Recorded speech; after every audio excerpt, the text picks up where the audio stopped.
అందరికీ నమస్కారం. సంచిక స్వాధ్యాయ సంయుక్తంగా నిర్వహిస్తున్న విశేష సాహిత్య కార్యక్రమానికి ఆహ్వానం. ఈరోజు ఈ కార్యక్రమంలో మనతో మాట్లాడేందుకు, చర్చించేందుకు, సాహిత్య విషయాల గురించి, మారుతున్న సామాజిక పరిస్థితులు, సాంస్కృతిక పరిస్థితులు, మనస్తత్వాల గురించి లోతుగా చర్చించేందుకు ఈరోజు దహగం సాంబమూర్తి గారు ఉన్నారు. డాక్టర్ దహగం సాంబమూర్తి గారి పేరు వింటేనే ఆయనతో పరిచయం ఉన్న వాళ్ళ మనస్సు ఒక్క క్షణం స్పందిస్తుంది. ఎందుకంటే వారి పరిచయంలోకి రానివారు, వారి ప్రభావంలోకి రానివారు ఆ తరం విద్యార్థులు ఎవరూ లేరు. కాబట్టి ఈరోజు దహగం సాంబమూర్తి గారు మనతో ఉండటం మన అదృష్టము. నమస్కారం అండి సాంబమూర్తి. నమస్కారం అండి. ముందుగా మనము సాహిత్యం గురించి, లేకపోతే మీరు చేసిన భాషా సేవ గురించి, రాసిన పుస్తకాల గురించి చర్చించే కన్నా ముందు మీ బాల్యానుభవాలు, మీరు చిన్నప్పుడు చదివిన పరిస్థితులు ఎలా ఉండేవి, ఆ కాలంలో గ్రామాల్లో అంతరంగిక సంబంధాలు ఎలా ఉండేవి వ్యక్తుల నడుమ, ఇవి కొంచెం వివరిస్తారా? ఎందుకంటే మీరు 1942 ప్రాంతాల్లో పుట్టారు. అప్పటికి ఇంకా స్వాతంత్రం రాలేదు. ఆ తర్వాత స్వతంత్రం కన్నా ముందరి పరిస్థితులు, స్వతంత్రం వచ్చిన తర్వాత పరిస్థితులు కొంచెం వివరిస్తారా? నేను జన్మించింది మహాదేవపురం అనే విలేజ్, గ్రామం, కరీంనగర్ జిల్లా, పూర్వ కరీంనగర్ జిల్లా. కాళేశ్వరానికి 17 కిలోమీటర్ల దూరంలో ఉంటుంది. అది ఆనాడు అక్కడ తహసీల్ ఉండేది అక్కడ. కానీ ఆ తర్వాత తాలూకా మారిపోయి మంత్రికి వెళ్ళిపోయి మహాదేవపురం కేవలం ఒక గ్రామంగానే మిగిలిపోయింది. ఆ గ్రామంలో ఒకే ఒక పాఠశాల ఉండేది, ప్రాథమిక పాఠశాల. తర్వాత ఒక పోలీస్ స్టేషన్ ఉండేది. అది గోదావరి ఒడ్డుపైన ఉంటుంది కనుక అటుపక్క మహారాష్ట్ర. అయితే మాకు ఆ చిన్నతనంలో, మేము పుట్టింది 43 స్వభానునామ సంవత్సరం, ఆషాఢ పౌడ చతుర్దశి. సరైన తేదీ 30వ జూలై 1943. కానీ ఆ రోజుల్లో పాఠశాలల్లో చేరుస్తున్నప్పుడు తల్లిదండ్రులు ఎవరు వచ్చేవాళ్ళు కాదు. పిల్లల వయస్సు చూసి, పిల్లల ఎత్తు చూసి వాళ్ళకి అంచనా ప్రకారంగా వాళ్ళు రికార్డు చేసుకునేవాళ్ళు. అంతేకాకుండా 10వ తరగతి పదకాలంటే 16 సంవత్సరాలు ఏదో వయస్సు నియమం ఉండేది.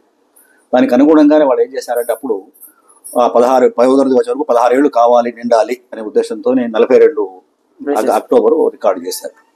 అదే ప్రభుత్వ రికార్డుల్లో ఉంది కనుక అదే నడుస్తుంది. అయితే 47 స్వాతంత్ర్యం వచ్చిన రోజుల్లో కొంచెం కాస్త జ్ఞాపకం ఉంది. 48లో జరిగినటువంటి పోలీస్ చర్య ఏదైతే ఉందో అది ఇంకా చాలా జ్ఞాపకం ఉంది. మా ఊళ్ళో రజాకారులు రావటం, మహారాష్ట్ర ప్రాంతం నుంచి గోదావరి దాటి ఇండియన్ యూనియన్ యొక్క సైనికులు రావటం, మా ఇంటి దగ్గర నుంచే రావటం చూశారు అప్పుడు చిన్నప్పుడు. అది ఇలాగా జ్ఞాపకం ఉంది. ఆ తర్వాత వచ్చి అక్కడ పోలీస్ స్టేషన్ మీద అటాక్ చేయటం, ఆ పోలీస్ స్టేషన్ లో ఉన్నటువంటి కిటికీలకు ఉన్నటువంటి చెవులకు ఇంకా గుర్తులు ఉన్నాయి, తూటాల గుర్తులు ఉన్నాయి, ఇంకా ఇప్పుడు కూడా ఉన్నాయి. అది జ్ఞాపకం ఉంది. రజాకారులను కూడా చూసాం. ఇప్పుడు అంతకుముందు రజాకారులు వచ్చి గొడవ పెట్టేవాళ్ళు. మా ఇంటి దగ్గర ఒక మసీదు ఉండేది, మా ఇంటి ఎదురుగా ఒక ఆంజనేయ స్వామి దేవాలయం ఉంది, గడి ఉండేది. గడిలో ఆంజనేయ స్వామి దేవాలయం ఉంటే దాని ముందరే ఒక మసీదు కట్టారు వాళ్ళు. మసీదు అనే పీరీలు నిలబెట్టేవాళ్ళు. అక్కడ చాలా జ్ఞాపకం ఉంది. అక్కడ వేధించడం చేయటం, అప్పుడు మేము ఇంకా ఎవరైనా వస్తుంటే తీసుకుంటా వాళ్ళకు కొట్టడం, తన్నటం ఇట్లా చేసేవాళ్ళు వాళ్ళంతా రజాకారులు. కళ్ళ ముందు అంటే మేము సుమారుగా నేను అప్పుడు 4 ఏళ్ళు 5 ఏళ్ల ప్రాయంలోనే చూశాను అది వాళ్ళని. భయం అంటే మా చిన్నపిల్లలం కదా, మాకేం పెద్దగా అనిపించకపోయేది, మమ్మల్ని ఏం అనకపోయేవాళ్ళు. ఇంకా అయితే తర్వాత అక్కడ ఊర్లో పక్కన ఉన్న ముస్లిమ్స్ అందరూ కూడా మాకు బాగా దగ్గర వాళ్ళు. మాకు మా అమ్మ, నాన్న, చిన్నమ్మ అని చెప్పి పిలుచుకునేవాళ్ళు. ఇప్పుడు మా ఇంటి పక్కన కూడా చాలా మంది ముస్లిమ్స్ ఉంటారు ఎక్కువ అక్కడ. అందుకోసం మాకు ఆ భయం ఏమి అనిపించలేదు. కానీ బయట కొంతమందికి ఎవరైతే తప్పు చేస్తారో, లేకుంటే వాళ్ళ దృష్టిలో ఎవరైతే ఉన్నారో వాళ్ళ మీద ఎక్కువ భయం ఉండేది.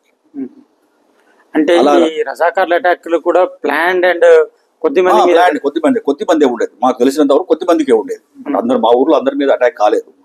ఎప్పుడన్నా వచ్చేవాళ్ళు, వాళ్ళు కవాత్ చేసుకుంటూ పోయేవాళ్ళు, వాళ్ళ యొక్క పవర్ చూపెట్టేవాళ్ళు, అంతే తప్ప పెద్దగా ఎవరి మీద అటాక్ చేసినటువంటి లక్షణాలు లేవు. అయితే ఆ రోజుల్లో జన్మించినటువంటి నేను, మా నాన్నగారి పేరు వీరయ్య గారు, దహగం వీరయ్య గారు. మా అమ్మగారి పేరు వెంకట నరసమ్మ గారు. వెంకట నరసమ్మ గారు ఇక్కడ దేశాయపేట ఆత్మకూరు వారు వాస్తవ్యులు వారు. అయితే మా అమ్మ 5వ తరగతి వరకు చదువుకుంది అప్పుడు ఆ కాలంలో. మా నాన్నగారు ఏమీ చదువుకోలేదు, కేవలం అక్షరాస్యులు మాత్రమే, తన యొక్క సంతకం మాత్రమే చేసేవారు. కానీ చదివేవారు, పంచాంగం అవి చదివేవారు, పౌరోహిత్యం చేసేవారు. మా నాయనమ్మ గారు ఉండేవారు అప్పుడు. మా చిన్నతనంలోనే మాకు కాళేశ్వరంలో కూడా ఒక ఇల్లు ఉండేది. ఆ ఇల్లు మా నాయనమ్మ గారు 55, 54 ఆ ప్రాంతంలోనే గృహదానం ఇవ్వాలనేటువంటి ఒక ఉద్దేశంతో ఆ ఇల్లును దానం చేశారు. దేవాలయం ఆలయనే ఉన్నది స్థలంలో ఆ ఇల్లు దానం చేశారు అప్పుడే ఆ కాలంలోనే. చిన్నప్పటి నుంచి కూడా మా ఇంట్లో ఈ భాగవత సప్తాహాలు జరిగాయి. చెన్నూరు నుండి శ్రీరామఠ వెంకటయ్య గారు అని వచ్చేవారు, శాస్త్రుల వారు. వారు వచ్చి 7 రోజులు సప్తాహం చేసేవారు అన్నట్టు. అంటే సప్తాహాల్లో ఉదయము పారాయణం చేయడం, సంస్కృత శ్లోకాలు పారాయణం చేయడం, ఉదయం 7 గంటలకు మొదలుపెట్టి 12 గంటల వరకు, మధ్యాహ్నం మళ్ళీ 1 గంట నుంచి సాయంత్రం 6 గంటల వరకు దాని కథాభాగం చెప్పడం, ఆ కథ ఓదు కథ. ఇట్లా 7 రోజుల్లో పూర్తి చేసేవారు. చాలా పెద్ద ఎత్తున ప్రతి సంవత్సరం జరిగేది మా ఇంట్లో.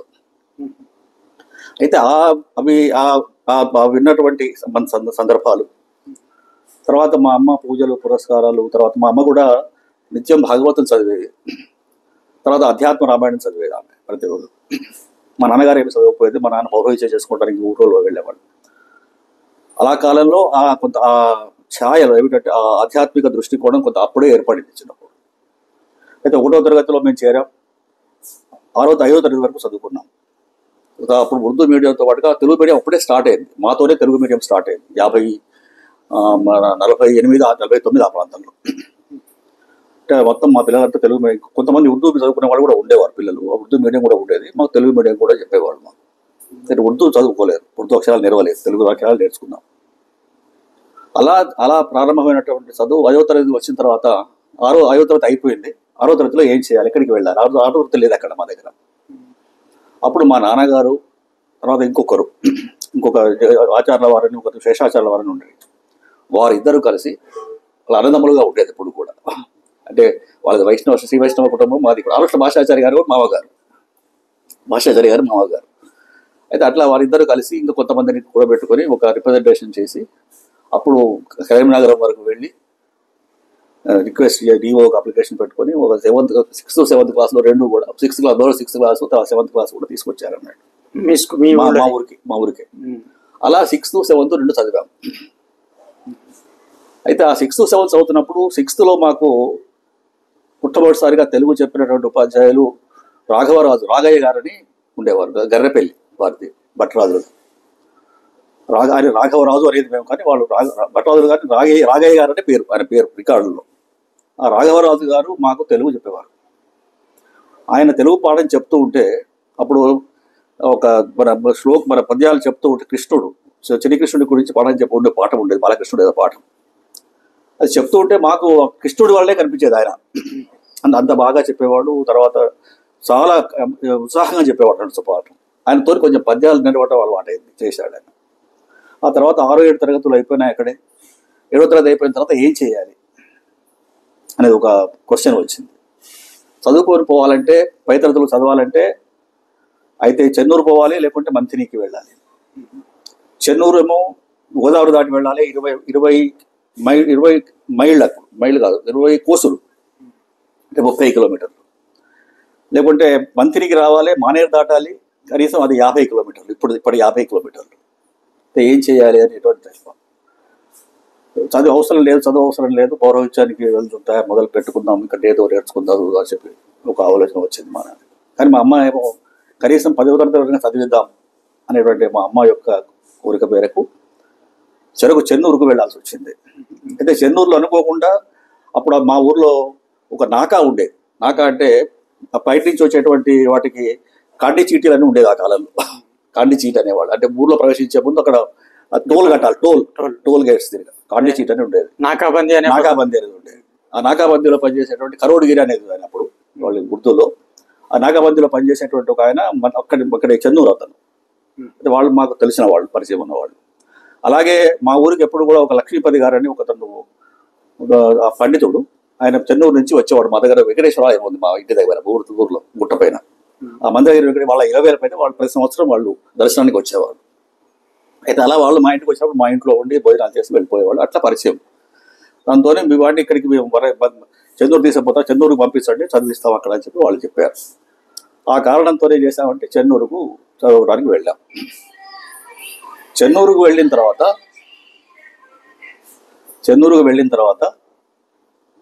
ఒక ఇల్లు రెంట్ కిరాయికి తీసుకున్నాం. అప్పుడే పాఠశాలలోకి అడుగు పెట్టాం. అప్పటికి ఏమీ తెలియదు ఇంకా. ఇప్పుడు అది చెన్నూరు హై స్కూల్ చెన్నూరు అనేది హెచ్ఎస్సి అనేది. ఆ హెచ్ఎస్సి అంటే ఇదే మనకు వచ్చే సర్టిఫికేట్ ఏమో అనుకునేది మేము అనుకున్న రోజులు ఆ రోజులు. అయితే అప్పుడు చెన్నూరులో మాకు హెడ్ మాస్టర్గా ఎన్ అప్పారావు గారు అని ఉండేవారు. ఎన్ అప్పారావు గారు వరదాచార్యుల వారి ఇంట్లో కిరాయికి ఉండేవారు. వరదాచార్యుల వారు అక్కడ పిచ్చికొందులో ఉండేవారు, అక్కడ ఉండేవారు. ఇక్కడ నిజామాబాద్ దగ్గర అదేది అక్కడ ఉండేవారు, అక్కడ నిజామాబాద్ దగ్గర ఉండేవారు వారు అప్పుడు. అయితే వారి ఇంట్లో వీరు సార్ ఉండేవారు.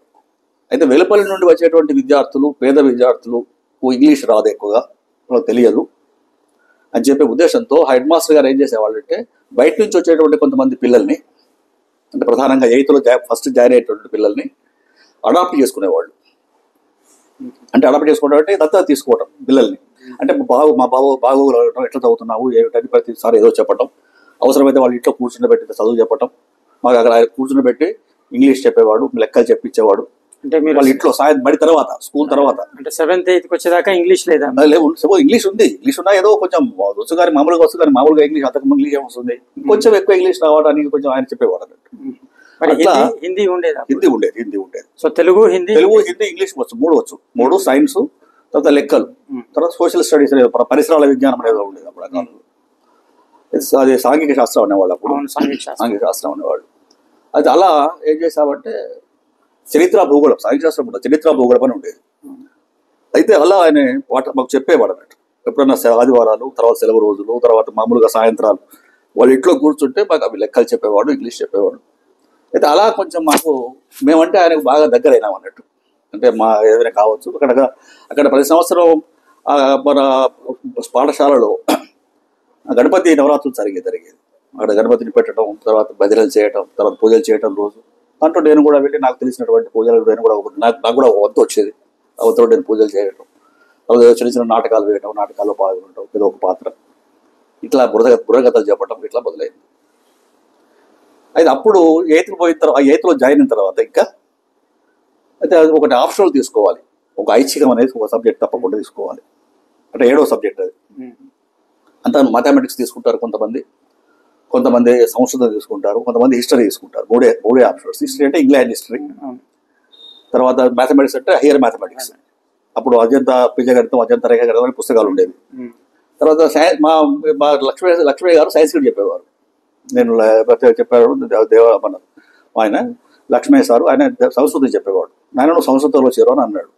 అంటే సంస్కృతం చేరాను. కానీ నాకు ఒక చిన్న సందేహం అండి, మీరు తెలుగు చదివేవాడు, ఇంగ్లీషు, హిందీ, సంస్కృతం, ఇది మీకు బర్డెన్ అనిపించలేదా? అంటే నాకు అసలు సంస్కృతం చదివాను కానీ సంస్కృతం ఏం చేసి సంస్కృతం చదివి ఇంగ్లీష్లో రాసేవాళ్ళు.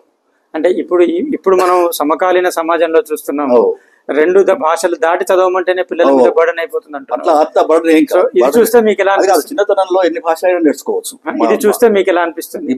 ఇప్పుడు ఏమిటంటే ఊసిపోగు ఏదో అంటాం తప్ప చిన్నతనంలో ఎన్ని భాషలైనా నేర్వచ్చు. ఎందుకంటే పివి నరసింహారావు గారు లాంటి వాళ్ళు 18 భాషలు నేర్చారు. ఎంతో మంది ఉన్నారు పండితులు. బాగా 8-10 భాషలు వచ్చిన పండితులు కూడా ఉన్నారు. పుట్టపర్తి నారాయణరావు ఉన్నారు. ఇప్పుడు వరంగల్లో, కరీంనగర్లో 40 భాస్కర్ గారు ఉన్నారు. ఆయన దగ్గర 16 భాషలు వచ్చు. భాష రావడం పెద్ద ఇబ్బంది కాదు. అంటే భాషలో మనం ఎంతవరకు మాట్లాడుతున్నాం అనేది ప్రధానం. సంస్కృతం నేర్చుకున్నాం కానీ ఏమిటంటే అప్పుడు సంస్కృతిని తెలుగులో సాత్పర్యం చెప్పేవాళ్ళు మాకు. అంటే శ్లోకాలు గిట్లా చెప్పేవాళ్ళు. దాంట్లో ఉన్నటువంటి అభిజ్ఞాన శాకుంతలం లేదు అప్పుడు. First books first second book అని చెప్పి ఉండేది, గ్రామర్ ఉండేది ఎక్కువగా. తర్వాత ఏదో ఒక అభినవ పాఠావళి అని ఒక చిన్న వ్యాసాల పుస్తకం తిరిగారు. అంటే కథలు, రామాయణం, భారతం, కథల పుస్తకాలు. అయితే మొత్తం మీద సంస్కృతంతో చదివాను అన్నట్టు. చదివి 10వ తరగతి పాస్ అయ్యాము. అక్కడ 10వ తరగతి పాస్ అవుతుంటే ఏమైంది, 10వ తరగతి మేము అక్కడ పరీక్ష సెంటర్ కాదు. మేము ఎక్కడికి రావాలి, వరంగల్ రావాలి. వరంగల్ ఏవివి హై స్కూల్లో మాకు సెంటర్ ఇక్కడ. అయితే అక్కడి నుంచి మేము బయలుదేరాలంటే మంచిర్యాల రావాలి. ఇది చెన్నూరు నుంచి బంద్ చేయమ్మ, అది ఫోన్ బంద్ ఆఫ్ చేసి పెట్టు. అది ఏమిటంటే మన మంచిర్యాల రావాలి, మంచిర్యాలకు బస్సులో రావాలి. అక్కడి నుంచి రైలు ఎక్కి, అప్పుడు జనతా ఎక్స్ప్రెస్ ఒకటే ఉండేది. ఇది ఢిల్లీ నుంచి మద్రాసు పోయే జనతా ఎక్స్ప్రెస్ ఒకటే వచ్చేది ప్రతిరోజు. లేకుంటే ఒక ప్యాసింజర్ రైలు ఏదో ఉండేది, అది ఎక్కేసేసి వరంగల్ రావాలి. అయితే నేను పరీక్షకు వస్తున్నప్పుడు మంచిర్యాల స్టేషన్లో టికెట్ కొంటున్నప్పుడు అక్కడ కుక్క ఉంటే కుక్క కాటు వేసింది 10వ తరగతి పరీక్షలకు వస్తున్నాను రాయడానికి. అయితే అప్పుడు ఏమిటైంది, కుక్క కాటు వేస్తుంది, రక్తం కారుతుంది. ఒక పక్క మర్నాటి నుంచే పరీక్షలు, ఒక రోజు ముందు బయలుదేరాం అక్కడ. సరే ఇక్కడికి వచ్చాము. ఇక్కడికి వస్తే అక్కడ MGM దగ్గర ఇక్కడ మా మేరమామకు తెలిసింది, వీళ్ళు ఇక్కడే ఉంటారు ఇక్కడ దేశయాత్మకుల్లో, వాళ్ళు వచ్చారు, ఏదో వచ్చారు, హెల్ప్ చేశారు. అక్కడ మా అమ్మ నేను అందరూ ఉన్నాం. అక్కడ ఒక రూమ్ తీసుకొని ఉన్నాం MGM దగ్గర రెంట్ తీసుకొని. అయితే ఓవైపు పరీక్షకు పోవటం, ఓవైపు ఇక్కడ 14 ఇంజక్షన్లు తీసుకోవటం, ఆ కాలంలో 14 ఇంజక్షన్లు చేసేవాళ్ళు. అయితే అట్లా చేసుకుంటూ మొత్తం మీద పరీక్షలు రాసాం. రాసిన తర్వాత మళ్ళీ మా ఊరికి వెళ్ళిపోయాం. పరీక్షలు అయిపోయినాయి. ఇక్కడ నుంచి బస్సు లేవు, మా ఊరికి బస్సు లేవు అప్పుడు. ఇక్కడ నుంచి పోతే ఘనపూర్ వెళ్ళేది, ఇక్కడ ఘనపూర్ ఉన్నది, ఏది మన పరకాల ఘనపూర్ ఉంది, ఆ ఘనపూర్ వరకు బస్సులు వెళ్ళేది. అక్కడి నుంచి ఒక ప్రైవేట్ బస్సు వెళ్ళేది. ఆ ప్రైవేట్ బస్సు కూడా మెల్లమెల్లగా ఫస్ట్ టైం అప్పుడు 60 అంతకుముందు బస్సులు లేవు మా ఊరికి. ప్రైవేట్ బస్సు మధ్యాహ్నం ఉదయం బయలుదేరితే సాయంత్రం వరకు మా ఊరు చేరేది అన్నట్టు, 60 కిలోమీటర్లు మెల్లమెల్లగా వెళ్ళేవాడు. అలా చేరిన తర్వాత మొత్తం మీద పాస్ అయ్యాను, 2nd క్లాస్లో పాస్ అయ్యాను. పెద్ద ఆశించేంత మార్కులు ఏమి రాలేదు, కానీ అసలు ఆ టైంలో 2nd క్లాస్ 3rd క్లాస్ రావడమే గొప్ప అనుకున్నాం. పాస్ అయినా తర్వాత ఏం చేయాలి, ఇంకా ఏం చేయాలంటే మా మామయ్య వాళ్ళందరూ కూడా చదివించండి హన్మకొండలో. అంటే ఆ కాలంలో ఇట్లా పాస్ అయిన తర్వాత ఇంజనీరింగ్ చదవటము, అప్పటికి ఇంజనీరింగ్ అట్లా లేదు. పాలిటెక్నిక్ మాతో 10 పిల్లలు పాలిటెక్నిక్ వెళ్ళిపోయారు. నాకెందుకో ఎందుకో అది సాంకేతిక విద్య గురించి నాకు అసలే ఇప్పుడు కూడా సాంకేతికమైన పెద్ద వాటి గురించి తెలియదు ఎక్కువ, వీటి గురించి ఈ అప్లయన్సెస్ గురించి ఇప్పుడు కూడా నాకు అంత పెద్దగా ఇంట్రెస్ట్ లేదు. అది చూద్దాంలే, చదువుకున్నాంలే, నాకు వైద్య విద్య మీద కొంచెం ఉండేది, చదువుకోవాలని ఉండేది. అయితే ఏం చేసామంటే అక్కడ నుంచి సరే ఏం చేద్దామంటే సరే PUCలో చేరుద్దామని చెప్పి ఇక్కడికి వచ్చామన్నట్టు. ఇక్కడ హన్మకొండకు వచ్చాం. ఆర్ట్స్ కాలేజీలో సీట్ వచ్చింది, బైపీసీ తీసుకున్నాం. అప్పుడు ఇది కొత్త జీవితం అక్కడ.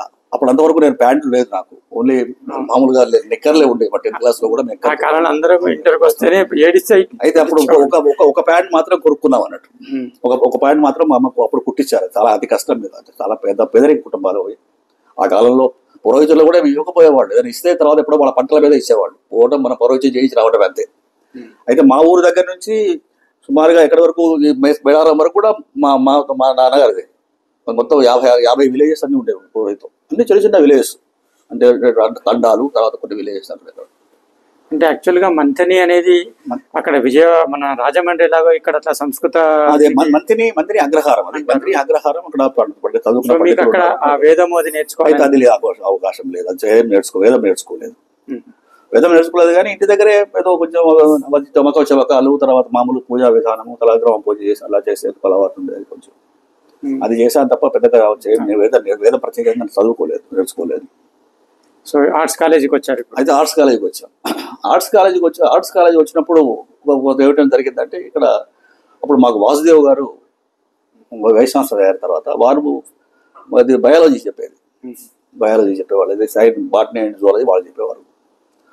తర్వాత ఫిజిక్స్ ఎవరో మేస్తారు ఉండేది. తెలుగులోనేమో జీవి సుబ్రహ్మణ్యం గారు, తర్వాత ఆనందమూర్తి గారు చెప్పేది, వాళ్ళిద్దరు PUCలో. తర్వాత ఇరువెంటి కృష్ణమూర్తి గారు, ముగ్గురు ఉండేవారు.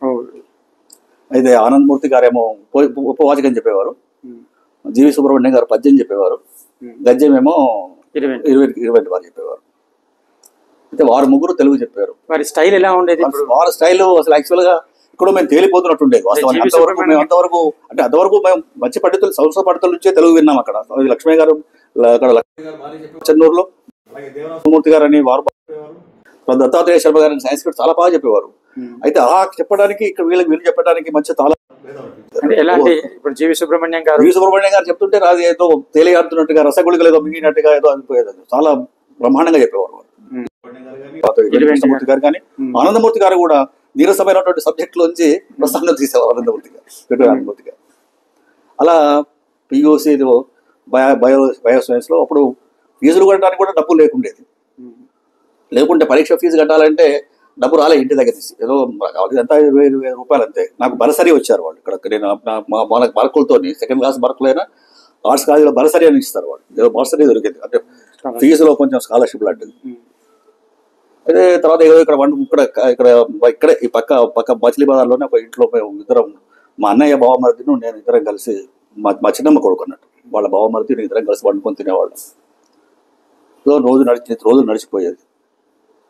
అప్పుడు ఇక్కడ అప్పుడు కెమిస్ట్రీ ప్రాక్టికల్స్ చేసేవాళ్ళం. ప్రాక్టికల్ చేసినప్పుడు అప్పుడు ఏమిటి అది నాకు క్రిస్టల్స్ జ్ఞాపకం రావడం లేదు. మన హైడ్రోక్లోరిక్ సల్ఫ్యూరిక్ యాసిడ్తో క్రిస్టల్స్ తయారు చేస్తాం. అది క్రిస్టల్స్ తయారు చేసి ఇంటికి వచ్చి తీసుకుపెడదాం అందరికన్నా, పక్క వాళ్ళకి ఎవరికైనా చూపెడదామంటే మా అమ్మ వాళ్ళు ఇక్కడ లేరు. అప్పుడు నేను ఇద్దరే ఉండేవాళ్ళం. అది ప్యాంట్ జేబులో పెట్టుకున్నాం అన్నట్టు. దాన్ని మలిచి కాగితంలో మలిచి జేబులో పెట్టుకున్నాం. అది ఇంటికి వచ్చి తెల్లవారు చూసేవరకు ఏమైంది, అక్కడ మొత్తం పాయింట్కు రంధ్రం పడ్డది. అది ఉన్న ఒక్క ప్యాంటు కూడా పోయింది.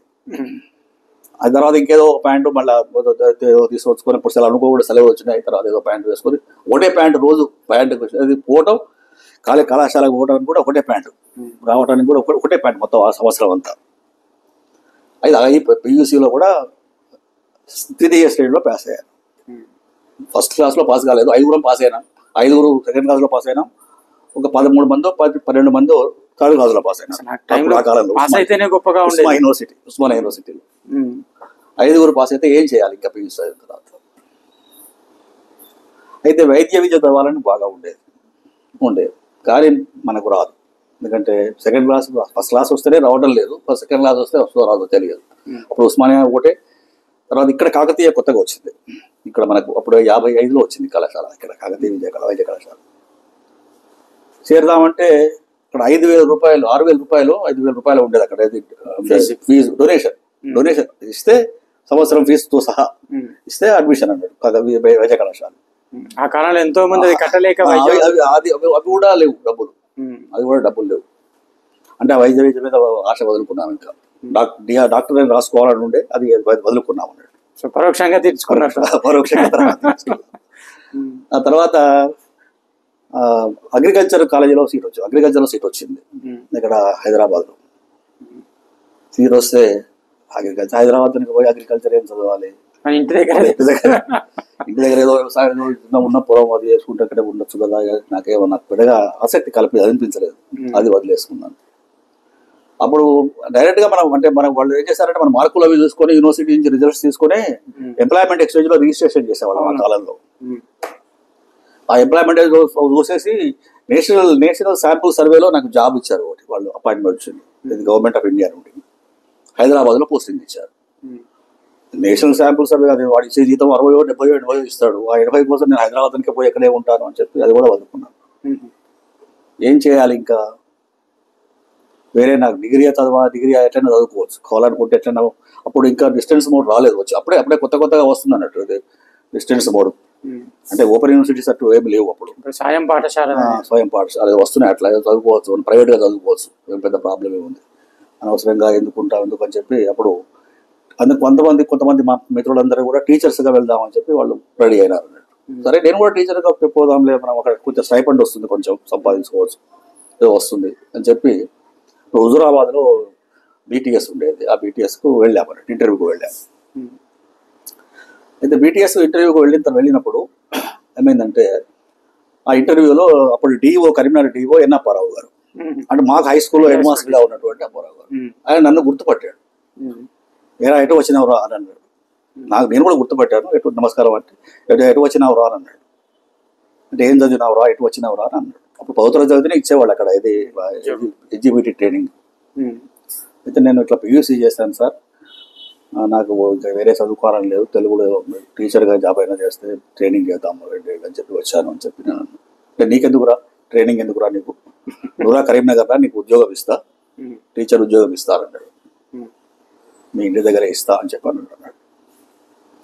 తెల్లవారి ఆయనతోనే కరీంనగర్ వరకు వెళ్ళాము. అది వదిలివేసుకున్నాం. వెళ్ళి ఏం చేసామంటే ఆయన ఆర్డర్స్ మర్నాడు తెల్లారి ఒక రోజే ఆర్డర్స్ తయారు చేసి ఇచ్చాడు. తయారు చేసి ఇచ్చిన తర్వాత అక్కడ ఉన్న ఎవరో ఒకతను ఎవరో మనకు తెలియదు ఎవరో ఉంటారు కదా, ఆయన ఏమన్నా లేదా అని అంట మొదలు పెట్టాడు. ఏమన్నా లేదా అంటే మనకేం తెలియదు, అది ఏమీ లేదు, మనకేం తెలియదు. మన దగ్గర పైసలు డబ్బులు కూడా లేవు, పోయి రావడమే కష్టం అసలు యాక్చువల్గా. అంటే ఏమన్నా లేదా అంటే నాకు మరి మళ్ళీ వాటితోనే చెప్పారు, సార్ ఏమన్నా లేదా అంటున్నాడు సార్. అంటే మరి ఎవరైనా పార్టీ లేదా అదే ఉద్దేశం.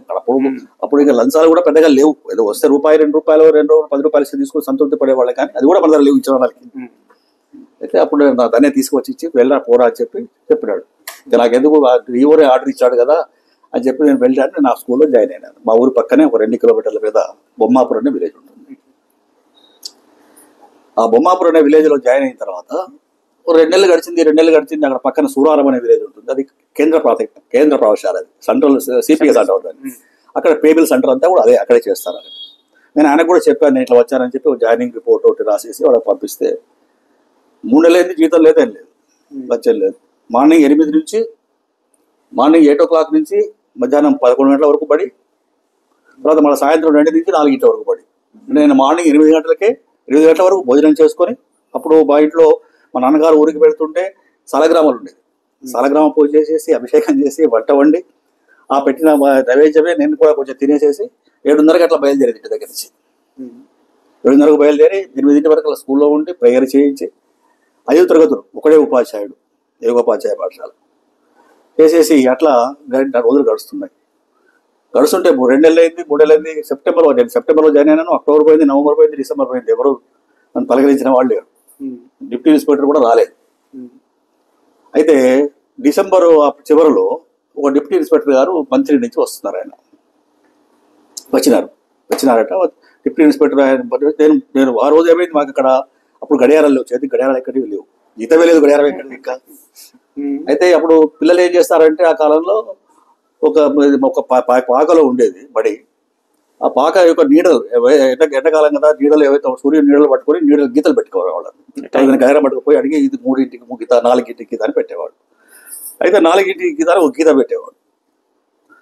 ఆ గీత పెడితే ఆ రోజు ఏమైంది, కొంచెం మబ్బు వచ్చినట్టుంది. ఆ మబ్బు వచ్చింది. 4 అయింది సార్, గీత మీదకి వచ్చింది సార్, గీత మీదకి వచ్చింది సార్ అంటే 4 గంటల కూడా తెలియదు వాళ్ళకు, గీత మీదకి వచ్చింది సార్ అంటే. అంటే గీత మీదకి వచ్చింది సార్ అంటే అయిపోయింది కదా, నీడ వచ్చింది సార్ అంటే బడి వదిలిపెట్టి నేను ఊరు నుంచి బయటకు వస్తున్నా. డిప్యూటీ ఇన్స్పెక్టర్ గారు వస్తున్నారు ఊర్లోకి. అయితే ఆయన నన్ను చూడగానే అటెండర్ ఉంటాడు, ఆయన మాట్లాడలేదు. అటెండర్ మాట్లాడి మీరేనా టీచర్ మీరేనా అని చెప్పి అన్నాడు ఈ ఊర్లో. నేనే టీచర్ అని. అంటే ఆయన ఏమన్నాడు, మీరు రోజు ఇదే ఇట్లానే వదిలిపెడుతున్నారా అని అన్నాడు. అని నేను అనుకున్నా, ఈ డిప్యూటీ ఇన్స్పెక్టర్ ఎవరో ఉంటారు ఎవరో. అంటే నేనైతే ఇట్లానే వదిలిపెట్టడం లేదండి, మాకు ఒక గడియారం అంటూ ఏం లేదు, మేము ఒక ఏర్పాటు చేసుకున్నాం, ఒక గీత గడియారం ఏర్పాటు చేసుకున్నాం. మరి మీరు అట్లా అనుకుంటే నాకేం అభ్యంతరం లేదు, కానీ అయితే అట్లేదు బయట కాదు అంటే మామూలుగా నీడ వచ్చిందో ఏమొచ్చిందో నాకు పెద్దగా చూడలేదు. పిల్లలంతా అయిపోయిందంటే నేను మార్నింగ్ నుండి ఈవినింగ్ ఇక్కడే ఉంటాను, బడిలోనే ఉంటాను. పిల్లలు కూడా ఇంటికి వెళ్ళి భోజనం చేసి వచ్చి కూర్చుంటారు, వాళ్ళు చెప్తూనే ఉంటాం, నేను ఎటు వెళ్ళేది లేదు చెప్పి. సరే ఆయన సంతృప్తి పడినట్టుగానే అనిపించాడు, కానీ సంతృప్తి పడలా. సరే మొత్తం మీద ఆయన లోపలికి వచ్చినా సరే పోదాంపా అని చెప్పినారు. ఊళ్ళో వాళ్ళ ఊరికి వెళ్ళిపోయినా, ఆయన మా ఆయనతో వాళ్ళు వెళ్ళిపోయినా, అన్నతో వెళ్ళిపోయినా. తర్వాత నెక్స్ట్ మంత్ ఎప్పుడో ఒకసారి ఏం చేశారంటే మొత్తం జీతంకి బిల్ చేయించారు, వచ్చేసింది. అయితే అక్కడ నేను వెళ్ళిన తర్వాత ఏమైంది, అక్కడ అంతకుముందు అక్కడ ఒక టీచర్ ఉన్నాడు అక్కడ వాస్తవానికి, ఆ పోస్ట్లో పనిచేస్తున్నాడు ఆయన. అయితే ఆయన ఎప్పుడూ ఉండేవాడు కాదు, అంటే ఏదో పోతున్నాడు. మన ఎవరు ఓ వైష్ణవ పెద్ద మనిషి పాపం ఆయనకి పాపం తిరగడానికి కష్టమయ్యేదట. పాపం ఆయన వస్తే ఇంట్లో భార్య పిల్లలు ఉన్నారు, ఎట్లా ఉన్నారు, ఎటో చిన్న పిల్లలు ఉన్నారని చెప్పి 10-20 రోజులు పోయేవాడు. 10-20 రోజులు పోతే లేదా ఇటే ఉండేవాడు. ఉంటే ఆయన వచ్చి ఏం చేశాడు, నువ్వు కొత్త కొడుకు నువ్వు వచ్చినావా, కొత్త అనేవి మిత్రమా అనేది అతను. మిత్రమా నువ్వు ఇక్కడ వచ్చావా, అయితే నువ్వు ఇక్కడే ఉండు, నేను వెలగపోయి ఏదో చేయించుకుంటా, నేను మా ఊరికి పోతా అని చెప్పి పాపం ఆయన వెళ్ళిపోయి మళ్ళీ పాపం లీవ్ పెట్టుకోవడం తెలియదు. ఆయన అక్కడి నుంచి ఆ బడికి వెళ్ళిపోయాడు, మంత్రి దగ్గర వాళ్ళ ఊరు. అయితే అట్లా నేను అక్కడ స్థిరపడి, లేకుంటే అతను వచ్చి నేను లేపేస్తాను, నేను మళ్ళీ వాళ్ళు ఎక్కడికి పోదో తెలియదు. అయితే అట్లా ఆ జీవిత ప్రాథమిక పాఠశాలలో సుమారుగా 2 ఏళ్ళు పనిచేశాను అక్కడ. ఆ 2 ఏళ్ళు పనిచేసిన తర్వాత మళ్ళీ పక్కన కేంద్ర ప్రాథమిక పాఠశాలకు ట్రాన్స్ఫర్ చేశారు, అక్కడ పనిచేశాను. అక్కడ పనిచేసిన తర్వాత అప్పుడు మా దగ్గర పంచాయతీ సమితి ఏర్పడింది. అప్పుడు ఆ కాలంలో పంచాయతీ సమితిలో ఏర్పడితే విద్యా విభాగాన్ని చూడడానికి వాళ్ళకి అక్కడ ఎవరు లేరు, క్లర్కులు ఎవరు ఉండరు. ఒక డిప్యూటీ ఇన్స్పెక్టర్ ఎంఈఓ అనే ఉండేవారు. ఆ ఎంఈఓ దగ్గర కొంచెం సహాయం చేయడానికి కోసం నేను కొంచెం అదో నాకు రాయడానికి వస్తున్నట్టు ఏదో రాసేవాడిని అన్నట్టు. రాస్తుంటే నువ్వు రారా అని చెప్పి నన్ను డిప్యుటేషన్ తీసుకున్నారు ఆఫీస్కి. అప్పుడు పంచాయత్ సమితి ప్రెసిడెంట్ కూడా మా ఊరు అతనే ఉండేది, శ్రీనివాసరావు గారు ఉండేవారు, ఊరా శ్రీనివాసరావు గారు. తర్వాత జిల్లా పరిషత్ చైర్మన్ అయ్యారు ఆయన. జిల్లా పరిషత్ చైర్మన్ అయిన తర్వాత ఆ రోజులు కరీంనగర్ జిల్లాలో 150 హై స్కూళ్ళు ఉండేవి. ప్రతి హై స్కూల్ ఆయనకు సన్మానం చేశారు. ఆయన రిటైర్మెంట్ రోజు ఆయన 5 ఏళ్ల పాలన అయిపోయిన తర్వాత అంతటి ఆయన చదువుకోలేదు, ఆయన 40 రోజులు చదువుకున్నాడు, కానీ ఆయనకు అంత గౌరవం ఉండేది. ఆయనకు ఊరా శ్రీనివాసరావు గారిని చదువుకున్న వాళ్ళంతా అంత గౌరవం. ఆయన కొడుక ఎలా ఉన్నారు, మీరు బాగున్నారా, మీ పాఠశాల బడి ఉందా, పిల్లలకి ఎవరు అవసరం ఉందని బడికి ఇట్లా అడిగి బడికి కావాల్సిన సౌకర్యాలని ఇచ్చేవాడు జిల్లా పరిషత్ చైర్మన్ గా. మరి ఈ ఉద్యోగం చేస్తూ మీరు పై చదువులు ఎలా చదివారు? అది అక్కడికి వచ్చిన తర్వాత మరి నేనేం చేశాను, మరి నా యొక్క లక్ష్యం ఏమిటి, పై చదువు చదవాలి కదా అనే ఉద్దేశంతోనే అప్పుడు 62లోనే అప్లికేషన్ మన యూనివర్సిటీకి అప్లికేషన్ పెట్టుకున్నాను, ఉస్మానియా యూనివర్సిటీకి.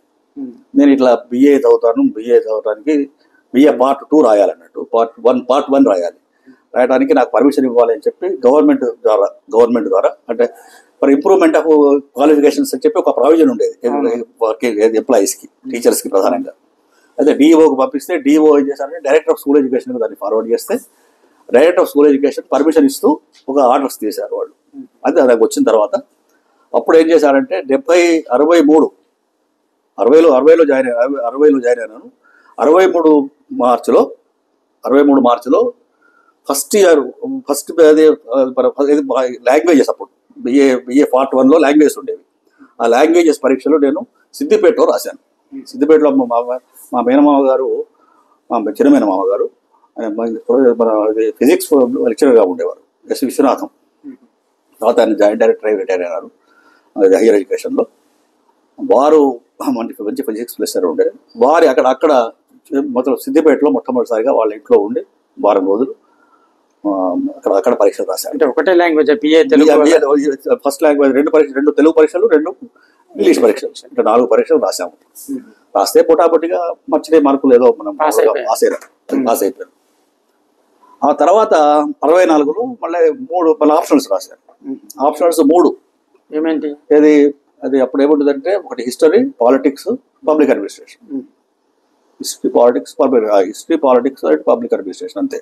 పొలిటికల్ థాట్ తర్వాత political science, history, public administration 3 అంటే అవి ఈజీ సబ్జెక్టులు.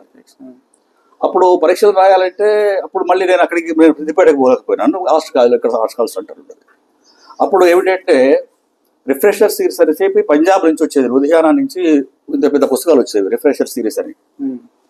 తర్వాత వన్ డే సిరీస్ అని చెప్పి వన్ డే సిరీస్ అని చెప్పి 1 నైట్ సిరీస్ అని కూడా వచ్చే పుస్తకాలు, తెలిసిన పుస్తకాలు. అంటే షార్ట్ కట్స్ అంటే జస్ట్ అది చదువుకొని పరీక్ష రాయొచ్చు, రాస్తే మార్క్స్ మినిమం మార్కులు వస్తాయి. అయితే మాకు అప్పుడు ఇంగ్లీష్ అంత పెద్దగా రాదు, ఏదో నేర్చుకున్నాం తప్ప, ఏదో పరీక్ష రాయడానికి బస్సు కానీ ఇంగ్లీషు అది అంత పెద్ద ఇంగ్లీష్ చదువుకోలేదు కదా. అయితే మామూలుగా ఏం చేసావు, అంత పెద్ద పుస్తకాలు ఏం చదువుతావు, ఇంత పెద్ద పుస్తకాలు కాబట్టి రిఫ్రెషర్ కోర్స్ సిరీస్ చదవడానికి కొంచెం కష్టం అని చెప్పి అవి కూడా ఉండే నా దగ్గర. అయితే ఆ 1 నైట్ సిరీస్ కూడా చదువుకొని ఇక్కడ అన్నపూర్ణ లాడ్జ్ అని ఒకటి ఉండేది, ఈ లాడ్జ్లో రాత్రులు నివాసం ఉండి తీసుకొని అక్కడ ఉండి పరీక్షలు ఇక్కడ రాసాం హనుమకొండలో. 9 రోజులు 3 పేపర్, ఒక్కొక్క సబ్జెక్ట్ 3 పేపర్లు. అయితే దాంట్లో హిస్టరీ పేపర్లో దాంట్లో ఫెయిల్ అయినా. దాంట్లో రిఫ్రెషర్ కోర్సులు లేవా? దాంట్లో ఉన్నాయి కానీ ఏదో మనకు ఆశించిన మార్కులు రాలేదు, ఫెయిల్ అయినా. ఈ ఫెయిల్ అయినది 64 మార్చిలో ఏప్రిల్లో జరిగినాయి. అదే సంవత్సరం వివాహం జరిగింది. తర్వాత సెప్టెంబర్లో మళ్ళీ పరీక్ష రాశాను. పరీక్ష రాసిన తర్వాత మా హిస్టరీ క్లియర్ అయిపోయింది. అంటే కంపార్ట్మెంటల్గా మొత్తం బిఏ పాస్ అయినా. కంపార్ట్మెంటల్గా బిఏ పాస్ అవ్వడం అనేది ఒక హద్దు అక్కడికి ఇక్కడ. అయితే ఈ కంపార్ట్మెంటల్గా బిఏ పాస్ కావడం ఏమిటిది, ఎవరైనా చూస్తే ఏమంటారు, ఏదో బిఏ పాస్ అయినాడు అంతే. కానీ నాకు ఒకటి ఏమిటంటే నేను ఎప్పుడు కూడా మొదటి నుంచి 4 ఏళ్ళు 5 ఏళ్ళు కూడా ఆఫీసులో పనిచేసేవాడిని. జీతభత్యాలు పోయి ఏం కాదు, అక్కడి నుంచి హుజరాబాద్ పోయి మొత్తం పంచాయతీ సమితి అన్ని కూడా జీతభత్యాలు తీసుకొచ్చి కూడా నా పని చెక్కులు రాసుకొని పోయి సంతకం తీసుకొని పోయి మంత్రిలో కొన్ని రోజులు హుజరాబాద్ వరకు వచ్చేవాడు. అయితే ఆఫీస్ పని చేసుకుంటూనే చదివారు అన్నట్టు. అదేదో బుటాబొట్టిగా వచ్చేసిన మార్కులు, బుటాబొట్టి మార్కులతో పాస్ అయ్యారు. మొత్తం మీద పాస్ అయ్యి ఆఖరికి మళ్ళీ సరే డిగ్రీ చేతికి వచ్చింది డిసెంబర్లో. చేతికి రాగానే మళ్ళీ డిగ్రీ పాస్ అయ్యాను. నాకు హై స్కూల్లో అవకాశం అని చెప్పి ఒక దరఖాస్తు పంపించాను. అప్పుడు అన్ట్రైన్డ్ స్కూల్ అసిస్టెంట్ అని చెప్పి వాళ్ళు ఏం చేశారంటే టీఓ మహాదేవపూర్ హై స్కూల్లో పోస్ట్ ఖాళీగా ఉంటే దానికి నన్ను ట్రాన్స్ఫర్ చేశారు ప్రమోషన్ మీద అన్ట్రైన్డ్గా. అంటే 65 జనవరి నుంచి హై స్కూల్కి వచ్చారండి. ఇది ప్యూర్ డిగ్రీతో, ఓన్లీ డిగ్రీ. వచ్చిన తర్వాత నాకు కొంచెం ఏమిటంటే ఇంట్రోవర్ట్షిప్ ఉంది, బాగా ఇంట్రోవర్ట్ కొంచెం. నేను పెద్దగా ఎక్కువగా చెప్పుకోలేను. ఎక్కడైనా అవసరం వస్తే తప్ప. అక్కడ వచ్చే వరకు ఏంటంటే పెద్ద పెద్ద వాళ్ళు ఉన్నారు, బాగా తెలిసిన వాళ్ళు, బాగా ట్రైన్ అయిన వాళ్ళు, అంతకుముందు బాగా చెప్పిన వాళ్ళు ఉన్నారు అక్కడ. నేను కొత్తగా పోయి హై స్కూల్లో పాఠాలు చెప్పాలంటే కొంచెం భయం వేసింది మొదలు ఆ రోజు. కొత్త ఏదో మిత్రులు, కొంతమంది మిత్రులు, వాళ్ళ యొక్క ప్రోద్బలం, వాళ్ళ యొక్క సహకారం అట్లా ఉండేది. అయితే అక్కడ మాకు ఒక హై స్కూల్లో సుమారుగా ఒక 3 ఏళ్ళు గడిపాను అక్కడ. అంటే 65, 66, 2 ఏళ్ళు గడిపాను. 2 ఏళ్లలో మేము ఏం చేసామంటే అక్కడ ఒక హై స్కూల్లో మేము 22 మంది ఉపాధ్యాయులు, 13 క్లాసులు. అంటే 1వ తరగతి 2 క్లాసులు ఉండేవి, 11 క్లాసులు మొత్తం. 11th క్లాస్ నేను అప్పుడు ఆ కాలంలో. 1వ తరగతిలో మాత్రం 2 క్లాసులు, 2వ తరగతిలో ఇంకో 2 క్లాసులు ఉండేవి. అయితే మొత్తం ఎప్పుడు కూడా స్టాఫ్ రూమ్లో 8 మంది, 7 లీవ్ మీద ఉండే, అయితే మనం ఫ్రీగా లీజర్గా ఉండేవాళ్ళు. అంటే 4 పీరియడ్లు వచ్చేవి రోజుకు. అయితే 7 ఖాళీగా ఉంటాం కనుక అక్కడ మా ఏమిటంటే అక్కడ ఒప్పందం ఏమిటంటే మనం ఎదగాల. మనకి ఇప్పుడు ఉన్నటువంటిది సరిపోదు. మనం ఏదో పరీక్ష, అప్పుడు మనం విద్యార్థులం కాదు, ఇది మనమంతా పరీక్షార్థులమే. పరీక్ష రాసినాం, ఏదో సర్టిఫికేట్ వచ్చింది, ఉద్యోగాల్లోకి వచ్చినాం. కానీ ఇట్లా పరీక్షార్థులుగా ఉండి మనం పాఠశాలలో పాఠం చెప్పాలని నిలదొక్కుకోవాలంటే, ఇప్పుడు పిల్లలకి ఏమైనా న్యాయం చేయాలంటే మనకు అది సరిపోదు. మనం ఏదో ఒకటి చేయాలి, మనం ఎదగాల. మనం ఎదగాలంటే ఏం చేయాలి? ఏదో ఒకటి చదవాలి, ఏదో ఒకటి వినాలి, ఏదో ఒకటి నేర్చుకోవాలి. అంతేకాకుండా ఈ టీచర్ ఒకటి తెలుగే చెప్తాడు, ఈ టీచర్ ఒక ఇంగ్లీషే చెప్తాడు, లేకుంటే ఈ టీచర్ ఒక మ్యాథమెటిక్స్ చెప్తాడు, ఈ టీచర్ ఒక హిందీనే చెప్తాడు, హిందీ తప్ప వేరే తెలియదు అని ఇటువంటి భావన ఉండకూడదు. ఎవరైనా ఏదైనా చెప్పగలగాలి. అందుకోసం ఏం చేయాలి అంటే, ఖాళీగా ఉన్న టీచర్స్ ఎవరైతే ఉన్నారో ఆ రోజు ఒకవేళ ఏ టీచర్ అయినా ఒకవేళ లీవ్ పెట్టిపోతే ఆ లీవ్ పీరియడ్ మనకు ఎక్స్ట్రా పీరియడ్ వేస్తే, మనం పీరియడ్ పోయి మన గురించి ఏదో చెప్పుకోకుండా, మనం చెప్పే సబ్జెక్ట్ లేకుండా ఆ టీచర్ చెప్పే సబ్జెక్ట్ చెప్పడానికి కోసం ఆయా సబ్జెక్ట్స్లో మనకు కొంత విషయం తెలిసి ఉండాలి అని చెప్పి, అట్లా రోజు కూడా వీళ్ళు ఉన్నవాళ్ళు ఆ విషయం చెప్పాలి. మనకు ఎవరు ఖాళీగా ఉంటే, ఏ సబ్జెక్ట్ ఖాళీగా ఉంటే వాళ్ళు చెప్పాలి. అంటే రోజు ఇట్లా ఒక టైం టేబుల్ వేసేసి, దాంతో మేము సైన్స్ నేర్చుకున్నాం, హిందీ నేర్చుకున్నాం, ఇంగ్లీష్ నేర్చుకున్నాం, అట్లనే మ్యాథమెటిక్స్ కూడా కొంత కాస్త కూర్చొని నేర్చుకున్నాం, సోషల్ సైన్సెస్ నేర్చుకున్నాం. తర్వాత సాహిత్యంలో ఏదైనా చెప్పాలి కనీసం. కానీ ఇది మీ పదోన్నతికి ఉపయోగపడలేదు. ఈ పదోన్నతికి ఉపయోగపడలేదు. మీ జ్ఞానం పెరగడం, మన యొక్క స్వీయ జ్ఞానాన్ని మనం పెంచుకోవడానికి, అయితే స్వీయ విశుద్ధి చేసుకోవడానికి అవకాశం కలిగింది. మరి వివిధ విషయాలు. మరి మీరు ఈ హైయర్ స్టడీస్ చేసి అయితే నేను ఎప్పుడు కూడా నేను Telugu history political science, public administration కాదు. తెలుగు నేను ఎన్నడూ చెప్పలేదు పాఠశాలలో. నాకన్నా బాగా చెప్పగలిగే వాళ్ళు తెలుగు మీద 10వ తరగతి పరిషత్ మిత్రుడు ఉండేది, వామన్ రెడ్డి గారు. ఆయన తెలుగు చెప్పేవాడు. నేను ఎవరు చెప్పినటువంటి సబ్జెక్టు ఛాలెంజింగ్గా తీసుకునేవాడిని. నేను హయ్యర్ మన ఇంగ్లీష్ హిస్టరీ చెప్పేవాడిని. నేను ఇంగ్లీష్ హిస్టరీ ఇంగ్లీష్ హిస్టరీ చదివారు కదా, అందుకోసం ఇంగ్లీష్ హిస్టరీ చెప్పేవాడిని. సైన్స్ చెప్పేవాడిని, బయో సైన్స్లో టీచర్ లేకుంటే, వాళ్ళు లేకుంటే నేను ఆ సైన్స్ చెప్పేవాడిని. అంటే నాకు ఏమిటంటే నాకు ఇంట్రెస్ట్ అది, ఎందుకంటే ఎవరు చెప్పినటువంటిది మనం చెప్పాలి, అది అట్లా ఉండేది అన్నట్టు. ఇలా 1.5 ఏళ్ళ కలిసింది. ఏప్రిల్ 1974 అది మన 64, 65 గడిచేసింది. 65లో చేరాను, ఇక్కడ హై స్కూల్కి వచ్చాను. 65 అయిపోయింది. 66లో మళ్ళీ బీఈడీ చేస్తే బాగుంటుంది కదా అని అనిపించింది.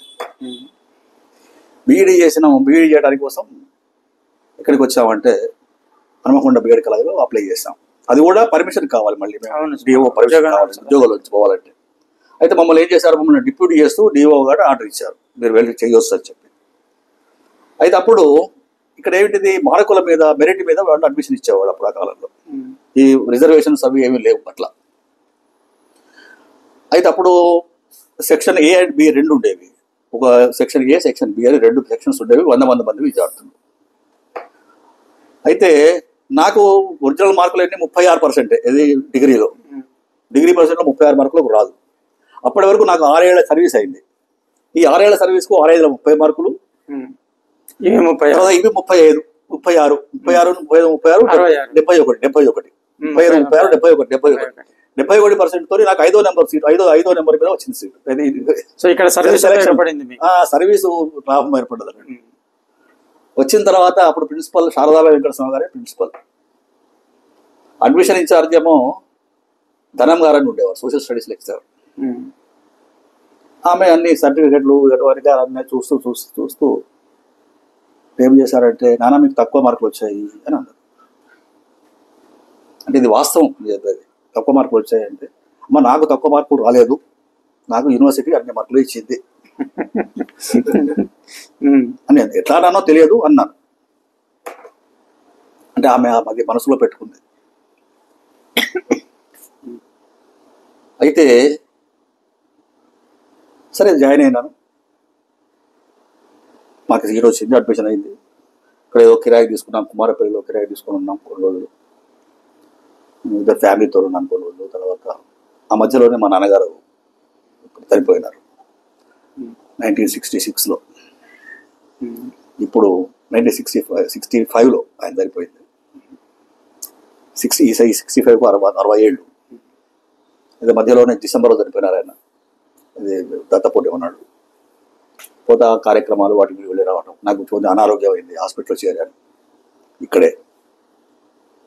అయితే అయినప్పటికీ కూడా నాకు ఈ టీచింగ్ ప్రాక్టీస్ అని ఉండేది. పరమాజీ గారు నేనంటే బాగా ఇష్టపడేవారు. ప్రొఫెసర్ పరమాజీ నేనంటే బాగా ఇష్టం ఆయనకి. నాకు కూడా బాగా ఆయన అంటే ఇష్టం, గౌరవం ఉండేది. బాగా చెప్పేవాడు పాఠం. సొంటి కృష్ణమూర్తి గారు అని ఆయన సైకాలజీ చెప్పేవారు. అవును, సొంటి కృష్ణమూర్తి కథలు రాశారు వారు. అవును, కాంతం కథలన్నీ రాశారు వారు. ఆ తర్వాత వెంకటరమణ గారు అని ఒకతను ప్రత్యేక ఒక సబ్జెక్ట్ చెప్పేవాడు. ఏదో ప్రాబ్లమ్స్ ఇన్ ఎడ్యుకేషన్ అని చెప్పేది ఒక సబ్జెక్ట్ ఉంటే చెప్పేవారు. బేసిక్ ఎడ్యుకేషన్ అనేది ఒక ఆప్షన్ ఉండేది. గాంధీ అంటే పరమాజీ గారు చెప్పేవాళ్ళు. అయితే నేను దాంట్లో ఉండేవాడిని. అయితే మాకు నేను తెలుగు సబ్జెక్ట్ కనుక తెలుగు సోషల్ స్టడీస్ నాకు 2 మెథడ్ సబ్జెక్ట్స్. మెథడ్ సబ్జెక్ట్స్కేమో ఆమె మన ధనం గారు చెప్పే సోషల్ స్టడీస్ చెప్పేది. దాంతో ఆయన దగ్గర ఆగయాచారి గారు ఉండేది. ఆగయాచారి గారు ఇద్దరు చెప్పేవారు. అయితే తెలుగులో అప్పుడు ఎవరు లెక్చరర్ లేరు. ఇప్పుడు ఎవరో ఒకరు లెక్చరర్ ఉంటే మేము రాగానే మేము జాయిన్ కాగానే ఆయన ట్రాన్స్ఫర్ వెళ్ళిపోయినారు. మళ్ళీ రాలేదు ఎవరు లెక్చరర్.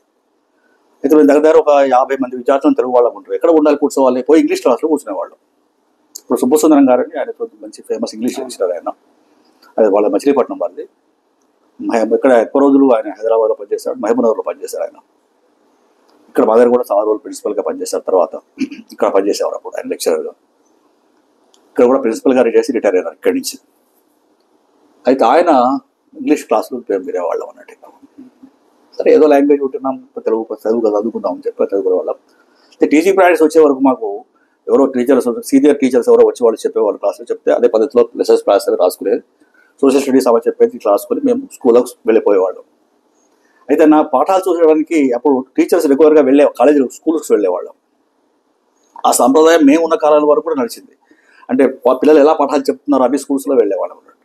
అయితే నేను తెలుగునేమో అక్కడే చెప్పేవాడిని, ఇక్కడ మట్టివాడ హై స్కూల్లో చెప్పేవాడిని. తర్వాత సోషల్ స్టడీస్ ఏమో ఇక్కడ సెయింట్ గ్యాబ్రియల్ స్కూల్స్లో చెప్పేవాడిని. అయితే మట్టివాడ స్కూల్కి వెళ్తే మట్టివాడ స్కూల్లో ఇప్పుడు వేణుమాధవ్ గారు పనిచేస్తున్నారు, అక్కడ టీచర్గా పనిచేస్తున్నారు. తర్వాత మన చిలకమర్రి వారు ఉండేది అక్కడ, తెలుగు పండితులు చిలకమర్రి వారు ఉండేది. చిలకమర్రి రామానుజాల వారని వారు అది మన దగ్గర అవధానం చేసిన వాళ్ళలో మొదటి ఒకరు అన్నట్టు ఇక్కడ. అయితే వారు కూడా అప్పుడప్పుడు వారితో మాట్లాడేది అన్నట్టు. ఈ వేణుమాధవ్ గారితో బాగా దగ్గర సమీపస్థత ఉండేది మాకు. ఒకసారి మేము ఎట్లా పాఠాలు చెప్తున్నామో చెప్పండి మీరు అని చెప్పంటే ఆయన మమ్మల్ని వెనక నుంచి చెప్పేవాడు, ఇమిటేట్ చేసి చెప్పేవారు. అట్లా మా పరమాజీ గారేమో లెసన్స్ చూసేవారికి వచ్చేవారు. అయితే నేను సోషల్ స్టడీస్ లెసన్స్ ఇక్కడికి వెళ్ళిపోతే ఆమె అన్నాడు కూడా ఒక్కరోజు కూడా వచ్చి చూడలేదు. ఎలా చెప్తున్నాడు ఏమిటనేది కూడా చూడలేదు. లెసన్స్ కూడా ఏదో అప్రూవల్ అని చెప్పి రాసేది తప్ప ఆమె ప్రత్యేకంగా నాకు చూడలేదు. ఇలా సార్ ఎవరు ఆమె అసలు రావడం లేదు సార్, మేడం అసలు రావలేదు సార్ నాకు పాఠాలు చూడడానికి అని చెప్పి నేను పరమాజీ గారిని అంటే రాకుంటే మన పర్వాలేదు, ఇబ్బంది లేదు, చెప్పు పాఠాలు చెప్పుకుంటూ పోను అని చెప్పేవారు అన్నాడు. సరే వాళ్ళ ఫీడ్బ్యాక్ వస్తుంటుంది, ఎవరో చెప్తుంటారు ఏదో అని. సరే అట్లా మా నాన్నగారు చనిపోవటం, తర్వాత హాస్పిటల్లో జాయిన్ కావటం, కొంత డిస్టర్బెన్స్ ఉన్నా ఎందుకో మరి ఎట్లా వచ్చిందో ఏమిటో తెలియదు. నేను ఇక్కడ కళాశాలలో ఫైనల్ ఎగ్జామినేషన్స్లో థియరీలో యూనివర్సిటీ ఫస్ట్ వచ్చాను. బిఎడ్లో థియరీ ప్రాక్టికల్స్ అని 2 వేరుగా ఉండేది. థియరీలో యూనివర్సిటీ ఫస్ట్ వచ్చాను, యూనివర్సిటీ ఫస్ట్ నేనే. కానీ ప్రాక్టికల్స్లో నాకు సెకండ్ క్లాస్ వచ్చింది. సెకండ్ క్లాస్ వచ్చిన తర్వాత మళ్ళీ పరమాజీ గారు రిజల్ట్స్ చూసిన తర్వాత నాయన సెకండ్ క్లాస్ రావటం ఏంటి నీకు అని అన్నాడు. అంటే థియరీలో మాత్రం వచ్చింది సార్, నాకు సెకండ్ క్లాస్ రాలేదు. అట్లే మేడం గారికి పోయి కలిసిన, సెకండ్ క్లాస్ వచ్చిందా నీకు అంటే మార్కులు తక్కువ వచ్చాయమ్మ ప్రాక్టికల్స్లో, మీరు మార్కులు ఇవ్వలేదు ఇప్పుడు యూనివర్సిటీ నాకు మంచి మార్కులు ఇచ్చింది అని చెప్పారు. ఇప్పుడు యూనివర్సిటీ నాకు మంచి మార్కులు ఇచ్చింది, కానీ కళాశాలే ఇవ్వలేదు, ప్రాక్టికల్ మార్కులు ఇవ్వలేదు. కళాశాలే ఉంటాయి మార్కులు అంటే కూడా కళాశాల దగ్గరే ఉంటాయి. అయితే నాకు అనిపించి అప్పుడు నేను ఏదైనా ఇటువంటి జాబ్ కూడా చేయదలుచుకుంటే అపేక్షలు నిరపేక్షలు ఉండకూడదు, తప్పనిసరిగా మనం అందరికీ సమానమైన న్యాయం చేయాలి అనే ఒక అభిప్రాయం అప్పుడే నాకు కలిగింది అన్నట్టు. ఆ తర్వాత ఏదో విధివశాత్తు నేను మళ్ళీ అదే కాలేజీలో పనిచేయడం అదంతా సరే తర్వాత జరిగింది అనుకోండి. అంటే అప్పుడే నాకు ఒకటి ఏమనిపించిందంటే, ఆమె నన్ను పాఠాలు చూడకపోవడం వల్ల, వచ్చి నేను ఇలా చెప్తున్నాను ఏదో చూడకపోవడం వల్ల నాకు మార్కులు తక్కువ వేసింది కదా. నాకన్నా మామూలు చదవటువంటి వాళ్ళకి కూడా మంచి ఫస్ట్ క్లాస్ వచ్చింది, ప్రాక్టికల్స్ లో ఫస్ట్ క్లాస్ వస్తుంది సాధారణంగా. కానీ దీని ఎఫెక్ట్ మీ కెరీర్ మీద నాకేం నేను అప్పుడు అనుకోలేదు, అప్పటికి వదిలేసాను సార్. ప్రాక్టికల్ మార్క్ అయితే నాకేం లేదు, యూనివర్సిటీ ఫస్ట్ వచ్చింది, యూనివర్సిటీకి ఫస్ట్ వచ్చాను నేను. అట్లా అక్కడికి అయిపోయిన తర్వాత అది 66లో అయిపోయింది, 67 మార్చిలో అయిపోయింది. మళ్ళీ స్కూల్కి వెళ్ళాను. వెళ్ళిన తర్వాత మళ్ళీ హై స్కూల్లో జాయిన్ అయినా, బిఎడ్ ప్రోగ్రామ్ వచ్చింది, స్కేల్ ఇచ్చారు వాళ్ళు గవర్నమెంట్. సరే జీతం అప్పుడు ఏదో 142 స్కేల్ ఉండే, 140 ప్లస్ ఇంకో 210 రూపాయలు ఎంతో వచ్చేది జీతం మొత్తం అంతా కలిపితే. 160 వచ్చేది అప్పుడు. డిఎల్ ఇవ్వకపోయేవాడు. ఇప్పుడు ఎవరు మన బ్రహ్మానంద రెడ్డి గవర్నమెంట్ అప్పుడు మరి సంవత్సరానికి ఒకసారి డిఏ 6 రూపాయలు ఇస్తేనే ఎక్కువ కాలంలో. అయితే ఏదో నడిచింది. ఆ తర్వాత నాకు అది టీచర్స్ యూనియన్స్లో నన్ను బాగా యాక్టివేట్ అయిపోయాను. అంటే 66, 67, 68 అక్కడ మన నాటకాలు వేయటం, తర్వాత బిల్డింగ్స్ కట్టడం, కరీంనగర్లో టీచర్స్ బిల్డింగ్ కడుతుంటే దానికి పోయడం, పనులు చేయడం, అదొకటి ఏర్పాటు చేయడం. మా ఊర్లో కూడా టీచర్స్ యూనియన్ బిల్డింగ్ కట్టించాను నేను సెక్రటరీగా ఉండి. టీచర్స్ యూనియన్ కార్యక్రమాల్లో బాగా తిరగటం చేయటం మొదలైంది అన్నట్టు. అప్పటికి 67లో మాకు ఒక అబ్బాయి కలగటం, 68లో. అయితే ఎట్లా ఏం చేయాలి, ఇది పూర్తిగా ఏం చేయాలని ఒక ఆలోచన వచ్చింది. ఇంకేం చేసేది ఏం లేదు. 68లో అక్కడి నుంచి ఆ స్కూల్ నుంచి వేరే స్కూల్కి ట్రాన్స్ఫర్ అయింది, వేరే దమ్మాలకుంటారు ఒక స్కూల్కి ట్రాన్స్ఫర్ అయింది. ఇక ఇట్లా మనం ఇట్లా చేస్తే కాదు, మన ధ్యేయం వేరే అసలు. యాక్చువల్గా మనం బిఏతో ఆగిపోకూడదు, బీఈడితో ఆగిపోకూడదు, ఎంఏ చేయాలి, ఎంఏ తెలుగు చేయాలి అని చెప్పి ప్రైవేట్గా మళ్ళీ ఉస్మానియా యూనివర్సిటీకి ఎంఏ తెలుగు పరీక్ష కట్టాం. ఫస్ట్ ఇయర్ పరీక్ష రాశాను. ఫస్ట్ ఇయర్ ఇక్కడే ఆర్ట్స్ కాలేజీలో పరీక్ష రాశాను. సో ఇంట్లో చదువుకున్నాం. అప్పుడు 69లో పరీక్ష రాశాం. మా పరీక్ష అయిపోయిన తర్వాత తెలంగాణ మూవ్మెంట్ స్టార్ట్ అయింది, అడ్మినిస్ట్రేషన్ స్టార్ట్ అయింది. ఇక 70లో మళ్ళీ నేను పరీక్ష రాసే వరకు, 70లో ఫైనల్ సెకండ్ ఇయర్ రాసే వరకు కంటిన్యూ. అది ఏమైంది, నేను లీవ్ పెట్టి వచ్చాను. ఇప్పుడు ఫైనల్ ఇయర్ రాద్దాం కదా కొంచెం. ఇప్పుడు ఫస్ట్ ఇయర్లో 64% మార్క్స్ వచ్చాయి.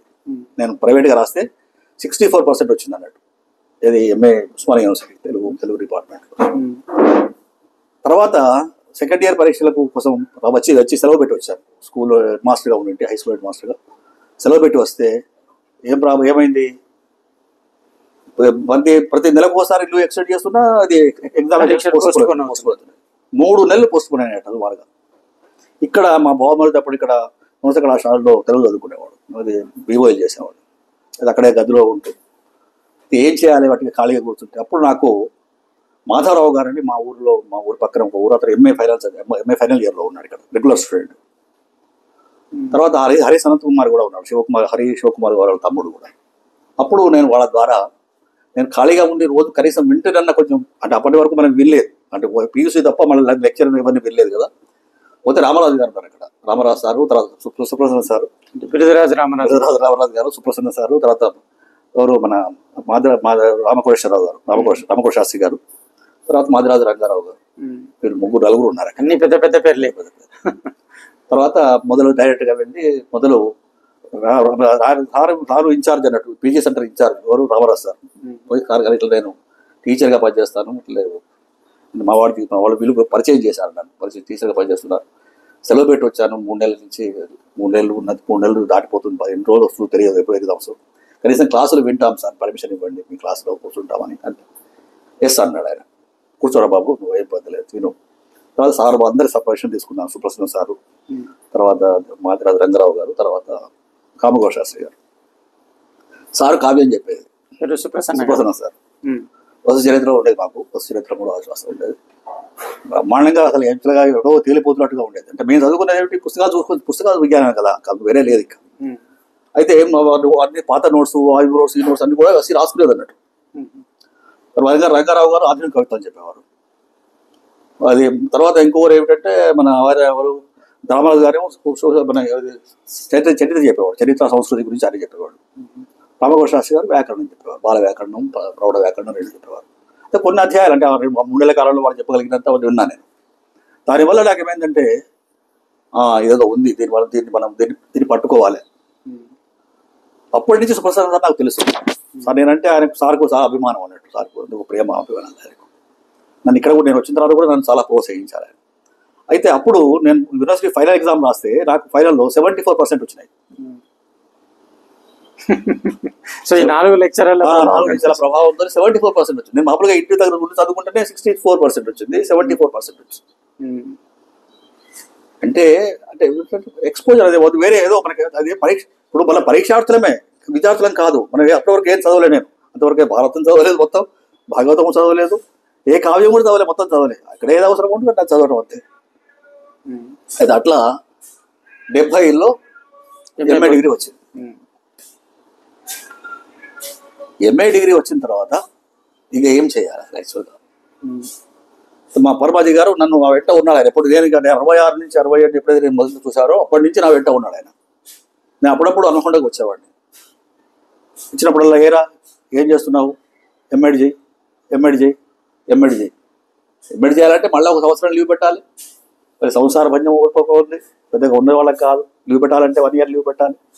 జీతం లేదు, జీతం లేకుండా కష్టమవుతుంది. సరే చూద్దాం, చేద్దాం చేద్దాం చేద్దాం అని చెప్పి యూనియన్ వ్యవహారాలు అంతా చేస్తుంటే 74లో ఒక అవకాశం దొరికింది. అప్పుడు నేషనల్ అది 68 పాలసీ ఏదైతే ఉందో అది 64, 66 కొఠారి పాలసీలో జాతీయ సమైక్యతకు సంబంధించినటువంటి ఒక ఆర్టికల్లో ఏం చెప్పారంటే ఒక భాషా ప్రాంతం వారికి, ఒక భాషా ప్రాంతంలో ఉన్నటువంటి ఉపాధ్యాయులకు 2వ భాషా ప్రాంతానికి సంబంధించినటువంటి ఏదో ఒక భాషను నేర్పాలి వాళ్ళకు. ఆ భాషను వాళ్ళు వెళ్ళి మళ్ళీ పాఠశాలల్లో చెప్పాలి అనేటువంటి ఒక స్కీమ్ వచ్చింది అన్నట్టు. ఇప్పుడు అప్పుడే central institute of Indian language ఏర్పడ్డది ఇక్కడ మైసూర్లో. అయితే దానికి అప్లై చేస్తే నాకు కన్నడలో నేను కన్నడ పెట్టుకున్నాను అన్నట్టు. కన్నడలో నేను అప్లై చేస్తే నాకు సీట్ వచ్చింది అన్నట్టు. అయితే 1 సంవత్సరం గవర్నమెంట్ డిప్యుటేషన్ ఇచ్చింది. ఈ డిప్యుటేషన్ బదులుగా వాళ్ళు ఎక్స్ట్రా మాకు ఒక 1000 రూపీస్ ఎక్స్ట్రా ఇచ్చేవాళ్ళు. అక్కడ డిప్యుటేషన్ వాళ్ళు ఎక్కువ పేమెంట్ ఇచ్చేవాళ్ళు. మా శాలరీ కనుక ఒక 1000 ఇచ్చేవాళ్ళు. సరే సరిపోతుందని చెప్పి అక్కడ మైసూర్లో చేరాం. మైసూర్లో చేరిన తర్వాత అది ఫస్ట్ 3 నెలలేమో ప్రైమరీ ప్రోగ్రామ్ అనేది ఉంటుంది, ప్రిపరేటరీ ప్రోగ్రామ్ అని ఉంటుంది. సెకండ్ రెండో టర్మ్ ఇంకో మామూలు ప్రోగ్రామ్ ఉంటుంది, సెకండరీ ప్రోగ్రామ్ ఉంటుంది. తర్వాత సెకండరీ హైయర్ ప్రోగ్రామ్ అని ఉంటుంది. అయితే ఫస్ట్ ప్రోగ్రామ్ అయ్యే వరకు నాకు కన్నడం బాగా వచ్చింది. నాకు కన్నడంలో నేను మాట్లాడగలిగిన స్థితికి వచ్చాను. ఇప్పుడు మాట్లాడటం మళ్ళీ పోయింది. అది కనుక రాయటం తర్వాత చిన్న చిన్న అంశాలు ట్రాన్స్లేట్ చేయడం కూడా వచ్చింది. ఆ ఫస్ట్ ట్రాన్స్లేషన్స్ లోనే మన చేతనావర్తనలోని కొన్ని పద్యాలు నారాయణ రెడ్డి గారివి తర్వాత ఇవన్నీ ట్రాన్స్లేట్ చేశాను. పర్మిషన్ తీసుకోలేదు. లెటర్స్ కూడా ఉన్నాయి. నాన్నగారు ఇచ్చిన లెటరు, తర్వాత మన నారాయణ రెడ్డి గారు ఇచ్చిన లెటరు, మన తాతగారి మన సపత్ గౌడ గారు ఇచ్చిన లెటర్ కూడా ఉంది. దగ్గర మన జగన్నాథ గారు ఇచ్చిన లెటర్ కూడా కాపీ ఎక్కడ ఉన్నాయి. అంటే ట్రాన్స్లేట్ చేయడం చేశాను అన్నట్టు. చేసిన తర్వాత 4 months అయిన తర్వాత అక్కడ ఒకటి జీవన అనే మ్యాగజైన్ వస్తుంది. ఆ మ్యాగజైన్లో ఒక మీ కిటికీలో తెరవలేదని ఒక నారాయణ రెడ్డి గారికి అపాయింట్ దాంట్లో వచ్చయింది. అప్పుడు అక్కడి వాళ్ళకి అక్కడ ఇప్పుడు కొంతమంది మా క్లాస్లో ఒక 30 మంది విద్యార్థులు ఉంటుంది. 30 మందిలో కొంతమంది ఏం చేశారంటే బార్డర్స్ వాళ్ళు కూడా కన్నడ తీసుకొని వచ్చారు. వాళ్ళకు నా మీద అసూయ ఉండేది.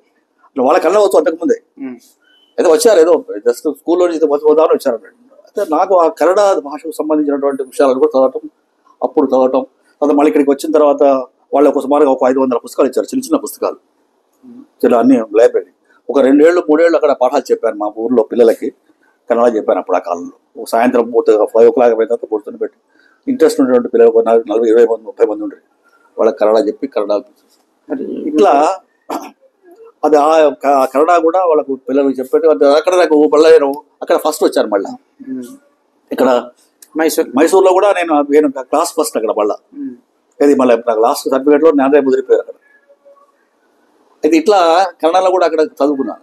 చదివిన తర్వాత కన్నడకి మనకి సంబంధం ఉంది బాగా. అప్పుడు మా సుబ్బరామయ్య గారు వాళ్ళందరూ, సుబ్బరామప్ప, కె సుబ్బరామప్ప గారు వాళ్ళందరూ కూడా పరిచయం అన్నారు. సరే అట్లా కన్నడ కూడా చదువుకుందామని చెప్పి కన్నడను తెలుగు తుండాత్మక అధ్యయనం చేద్దామని ఆలోచన వచ్చినప్పుడు పిహెచ్డి. కానీ అది కూడా నాకు సాధ్యం కాలేదు. మా మిత్రుడు ఒకతను కన్నడ భారతాన్ని తెలుగు భారతాన్ని కూడా అధ్యయనం చేసి పిహెచ్డి సంపాదించుకున్నాడు. సత్యనారాయణమూర్తి గారిని రాజమండ్రిలో ఉంటాడు, ఇప్పుడు కూడా ఉన్నాడు ఆయన. కానీ నేను దాంట్లో వెళ్ళలేదు. ఇక నాకు ఎందుకంటే అది పడలేదు. నేను ఇక్కడికి వచ్చిన తర్వాత మళ్ళీ నా జీవితం, నాకు అప్పటికే పిల్లలు అయిపోయినా, 4 పిల్లలు, చదవాలి పిల్లలు. మరి మళ్ళీ వచ్చి మేము తర్వాత ఏం చేసామంటే నేను మళ్ళీ ఎంఎడ్ నా వెంట వెంటాడుతుంది అన్నట్టు. అయితే అక్కడి నుంచి వచ్చిన తర్వాత 76లో ఎంఎడ్ చేయాలి.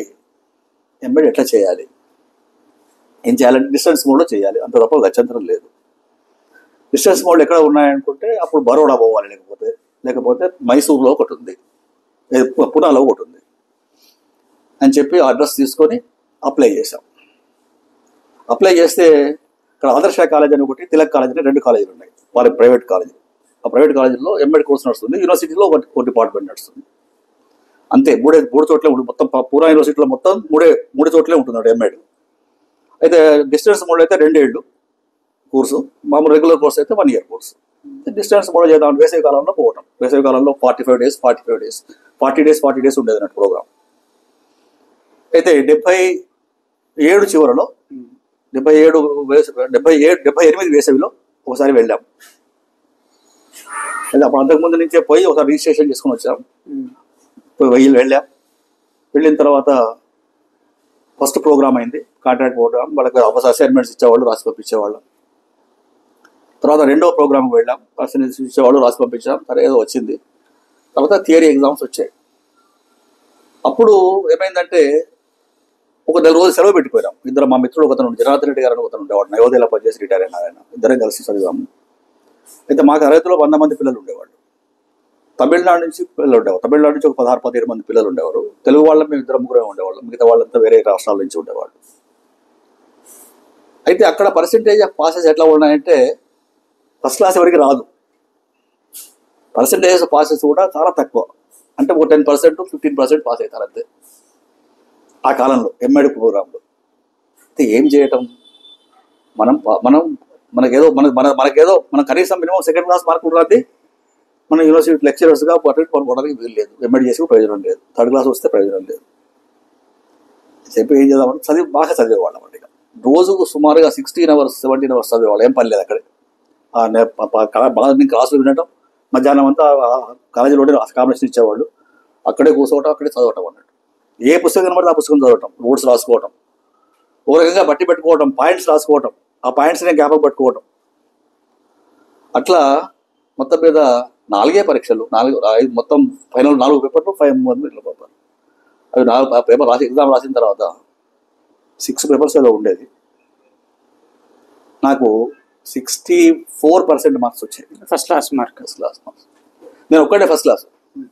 నాతో కలిసి ఉన్న మా మిత్రుడికి 2nd క్లాసు, మిగతా ఒక 6 2nd క్లాస్ పాస్ అయినారు, ఇంకో 10 మంది 3rd క్లాస్ పాస్ అయినారు అంతే. మొత్తం 15 మంది పాస్ అయినారు, 115 మంది 120 మందిలో. ఇప్పుడు కూడా ఆదర్శ కాలేజీలో నా పేరు రాసుంటుంది అన్నట్టు. ఫస్ట్ ఆ కాలేజీలో ఫస్ట్ నేనే. నా తర్వాత ఎవరో ఇప్పుడు ఈ తర్వాత ఒకరిద్దరు పేర్లు యాడ్ అయినాయి, కానీ నేనే మొదలు నెంబర్ 1 ఉంటుంది నా పేరు. ఆదర్శ కాంప్రహెన్సివ్ కాలేజ్ ఆఫ్ ఎడ్యుకేషన్ పుణేలో 2వ ఉంటుంది ఆ కాలేజ్. నేను 2 సార్లు పూనాకు పోయినప్పుడు కూడా కాలేజీకి వెళ్ళి చూసొచ్చాను. చూసేస్తే వాళ్ళు అక్కడ నేనే ఈ పేరు అని చెప్పంటే వాళ్ళు చాలా సంతోషపడ్డారు. అంటే అట్లా ఎంఎడ్ చేశాను. ఎంఎడ్ చేసినాక ఇమీడియట్గా ఒక మిత్రుడు వెంకటరాములు గారు అనే అతను మా కరీంనగర్లో మిత్రుడు ఉండేవాడు. అతను అప్పుడే డైట్లో లెక్చరర్ అయినాడు, డైట్ ఆదిలాబాద్లో పనిచేసేవాడు. మరి నాయన నీకు నేను అక్కడ డైరెక్టర్ ఆఫీస్ వాడిని పరిచయం చేస్తాను. నాకు ఫస్ట్ క్లాస్ ఉంది, ఎంఏ ఫస్ట్ క్లాస్ ఉంది, ఎంఎడ్ ఫస్ట్ క్లాస్ ఉంది. అయితే నీకు తప్పకుండా డైటో నీకు బిఎడ్ కాలేజీ ఇస్తారు అని చెప్పి నువ్వు రా తీసుకుపోతా అని చెప్పి నన్ను తీసుకుపోయినాడు. తీసుకుపోతున్నప్పుడు ఏం చేశాము, అక్కడి నుంచి వెళ్ళి లక్షపేట వెళ్ళి, లక్షపేటలో అతను అక్కడ లక్షపేటకు వస్తే అక్కడి నుంచి ఏం చేశాడంటే అక్కడి నుంచి నన్ను అది ఎక్కడికి తీసుకుపోయినాడు, అదో ఒక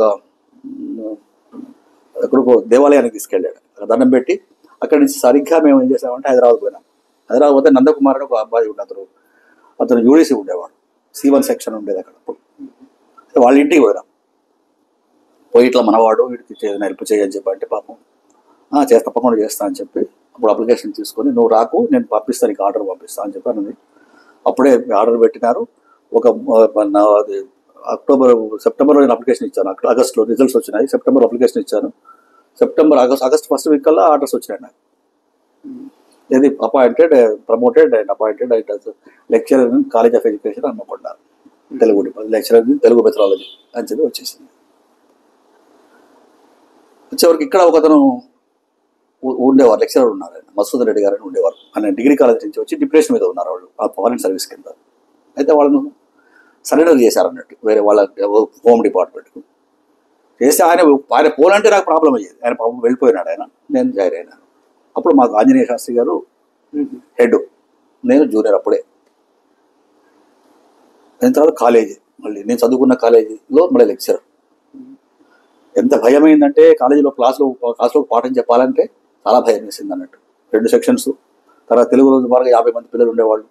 ఈ 2 సెక్షన్స్ 200 మంది స్టూడెంట్స్ కాకుండా ఇంకా 50 మంది 100 మంది మనది. అప్పుడు షార్ట్ టర్మ్ బీఎడ్ అని ఒకటి ఉండేది టీచర్స్కి. ఎస్జిబిటీ చేసిన వాళ్ళకు షార్ట్ టర్మ్ బీఎడ్ అని ఉండేది, 6 months ప్రోగ్రామ్. వాళ్ళకు 2 బ్యాచ్ల సంవత్సరానికి. అయితే నేను సెకండ్ వన్ తెలుగు పండితులో ఇంకో మిత్రుడు ఉండేవాడు, ఎవరు వెంకటయ్య గారు అని ఇంకో మిత్రుడు ఉండేవాడు. ఏం చేయాలి, పాఠాలు చెప్పాలి. మళ్ళా శాస్త్రి గారు ఆయన క్లాసుకు పోకపోయేవాడు, ఒకసారి పోయేవాడు, రోజు వారంలో ఒకసారి పోయేవాడు. ఓ క్లాసు నేను ఒకటే పీరియడ్ పీరియడ్ ఆప్షనల్ పీరియడ్ ఒకటి ఏదైనా ఉంటే క్లాసుకు పోయేవాడిని. భయమైంది అసలు, యాక్చువల్గా చెప్పగలుగుతాను ఆ పాఠాలు. మమ్మల్ని అటెండర్స్ కూడా చూసేవాళ్ళు, వీళ్ళు ఎట్లా పాఠాలు అందరూ కొత్తగా చేరాం, 10 మంది దగ్గర కొత్త వాళ్ళం. వీళ్ళు పాఠాలు ఎట్లా చెప్తారో చూడాలని చెప్పి. తర్వాత ప్రిన్సిపల్స్ వెనుక వైపు చూంటే వచ్చి వినేవాళ్ళు. కొంచెం భయం వేసింది, అయినా తట్టుకొని నిలబడ్డాం. మా సీనియర్ లెక్చరర్స్ కన్నా వీళ్ళే బాగా చెప్తారన్నటువంటిది తెచ్చుకున్నాం అన్నట్టు. మరి మీరు గ్రేట్ బ్రిటన్ వెళ్ళారని విన్నాను. అది తర్వాత ఇట్లా ఏం చేసామంటే అప్పుడు చదవటం మొదలుపెట్టాం. ఇంకా ఎందుకంటే ఇంతవరకు పరీక్షార్థులమే మనం, కానీ కేవలం ఈ పరీక్షార్థులు ఉన్నటువంటి విజ్ఞానంతో మనం బీఎడ్ కాలేజీలో ఏమి పాఠం చెప్పలేము. అప్పుడు బీఎడ్లో పిల్లలు పీఈ చేసిన వాళ్ళు వచ్చేవాళ్ళు ఎక్కువ మంది. ఒకరోజు అడల్ట్ ఎడ్యుకేషన్ క్లాస్ ఆప్షన్స్ నేను తీసుకునేవాడిని. క్లాసులో పాఠం చెప్తుంటే నేను ఎంఎన్ శ్రీనివాస్ని కోడ్ చేస్తే, ఎంఎన్ శ్రీనివాస్ని గురించి అతను ఇంకా నాకు ఎక్కువ విషయాలు చెప్పాడు. నేను చదివి ఒకటి 2 వర్షాలు చెప్తే విషయాలు చెప్పి, సార్ ఇంకా ఎక్కువ చెప్పాడు సార్ విషయాలు చెప్పి ఆ అబ్బాయి చెప్పాడు, కోదాడు అబ్బాయి. చెప్పిన తర్వాత ఎంఎన్ శ్రీనివాసులు మళ్ళీ నేను ఒరిజినల్ టెక్స్ట్ తీసుకొచ్చుకొని ఎంఎన్ శ్రీనివాసులు చదివాను. అంటే ఇట్లా ఎక్కడ అవకాశం వస్తే ఆ టెక్స్ట్ పుస్తకం తీసుకొచ్చుకోవడం, దాన్ని చదివి మళ్ళీ తెల్లవారి నాకు ఆ రోజు తెలియకపోతే సమాచారం పిల్లలకి మళ్ళీ తెల్లవారి చెప్పటం, లేకుంటే 4 రోజుల తర్వాత చెప్తా బాబు నేను చెప్పి ఆ పుస్తకం హైదరాబాద్ వెళ్ళినప్పుడు పుస్తకం తీసుకొని చదవటం. ఇట్లా పరిచయం అయిపోయి ఎదగడానికి ప్రయత్నం చేస్తాం. అంటే బాగా ఎదగలేదు, ఏదో ఉన్న దాంట్లో కొంచెం కాస్త వాళ్ళకన్నా బెటర్గా ఉండాలి కదా మనం అని చెప్పి అట్లా మొదలు అట్లా కార్యక్రమం నడిపిస్తుంటే అప్పుడు డైరెక్టర్ గారు ఆదినారాయణ గారు అంటే ఆయన సింహం అన్నట్టు. ఆయన బహుశా మీరు వినుంటారు కూడా. ఆయన డైరెక్టర్గా ఆయన లెక్చర్గా ఉండేది ఇక్కడ కర్నూలులో.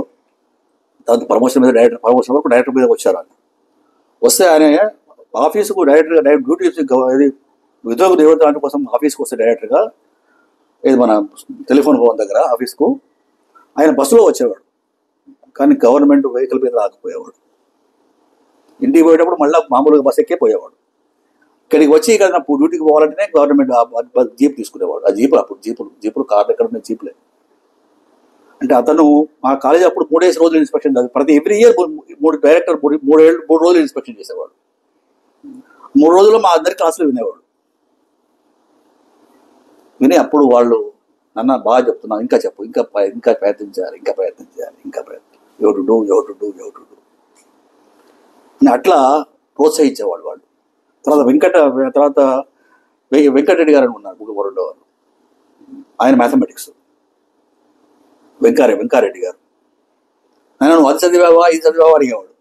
అప్పుడే కొత్తగా ఒక పుస్తకం వచ్చింది, మోడల్స్ ఆఫ్ టీచింగ్ అని ఒక పుస్తకం వచ్చింది మార్కెట్లోకి.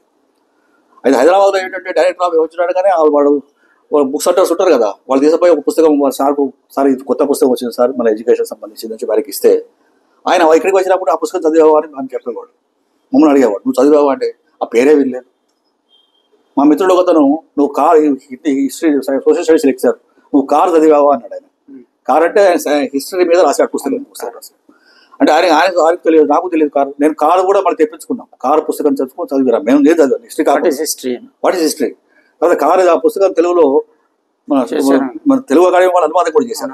అనువాదం చేశారు. వాళ్ళు అనువాదం చేశారు.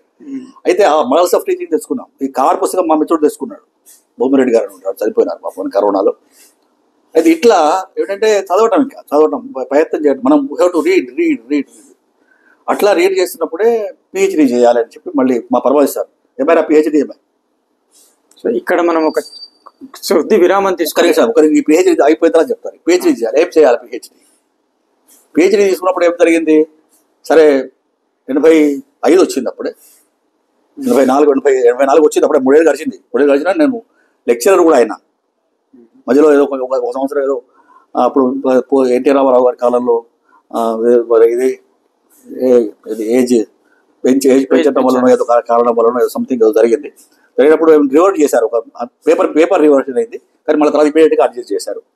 అట్లా రివర్షన్ అయిపోయి మళ్ళీ అసిస్టెంట్ లెక్చరర్ రివర్ట్ అయ్యి మళ్ళీ లెక్చరర్ అయినా. మళ్ళీ అక్కడ ఏంటంటే ఎట్లా చేసి పిహెచ్డీ చేయాలి. పిహెచ్డీ చేయాలంటే ఏం చేయాలి, మనకి ఎక్కడ కూడా ఎక్స్టర్నల్గా సీట్లు ఇవ్వరు. అంటే మా మిత్రుడు ఒకతను రాజమండ్రిలో గోపాలాచార్యుల వారు ఉండేవారు. వారు ఆగమ శాస్త్రంలో నిష్ణాతులు బాగా. ఇప్పుడు ఆయన చాలా పుస్తకాలు రాశాడు. తిరుపతి దేవస్థానం వాళ్ళు పబ్లిష్ చేశారు పుస్తకాలు. గోపాలాచార్యులు, నార్వియాల గోపాలాచార్యులు వారని మన నలుగురు కూడా వచ్చారు. సార్ నారాయణ గారు కూడా పరిచయం. అయితే వైఖానసిక ఆగమం కాదు వారిది, మామూలుగా మన మామూలు సాధారణ ఆగమం. వైఖానస కాదు. అయితే ఆయన ఏం చెప్పాడంటే అక్కడ వెంకటయ్య గారు అని తిరుపతి యూనివర్సిటీలో ఉన్నారు, మీరు వెళ్తే వాళ్ళు ఇస్తారు సీట్లు అని అన్నారు. అంటే నేను పోయి వారు వెంకటయ్య గారి దగ్గరికి తిరుపతి వెళ్ళాను. అయ్యవారి దర్శనం చేసుకుని వారి ఇంటికి పోయి అట్లా నేను పోయి అతను కూర్చొని ఆయన కింద కూర్చొని గైడ్ చేసి ఇచ్చేవాడు. అప్పుడు ఆ కాలంలో లెక్చరర్స్ గైడ్స్ అట్లా ఉండేవాడి. కింద కూర్చునేవాడు మొత్తం కూర్చొని పుస్తకాలు పరుచుకొని వస్తే స్టూడెంట్స్ వస్తే వాళ్ళందరికీ కూడా మనం చెప్పేవాడు.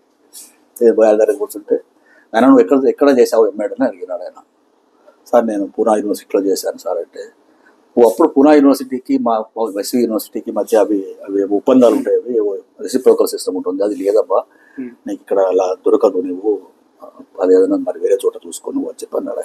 అయిపోయింది అక్కడ చేసిన తర్వాత బరోడా సార్ మా పర్వాజీ గారు బరోడా చేశారు. బరోడాలో శ్రీధర స్వామి వీళ్ళందరూ కూడా బరోడా చేశారు.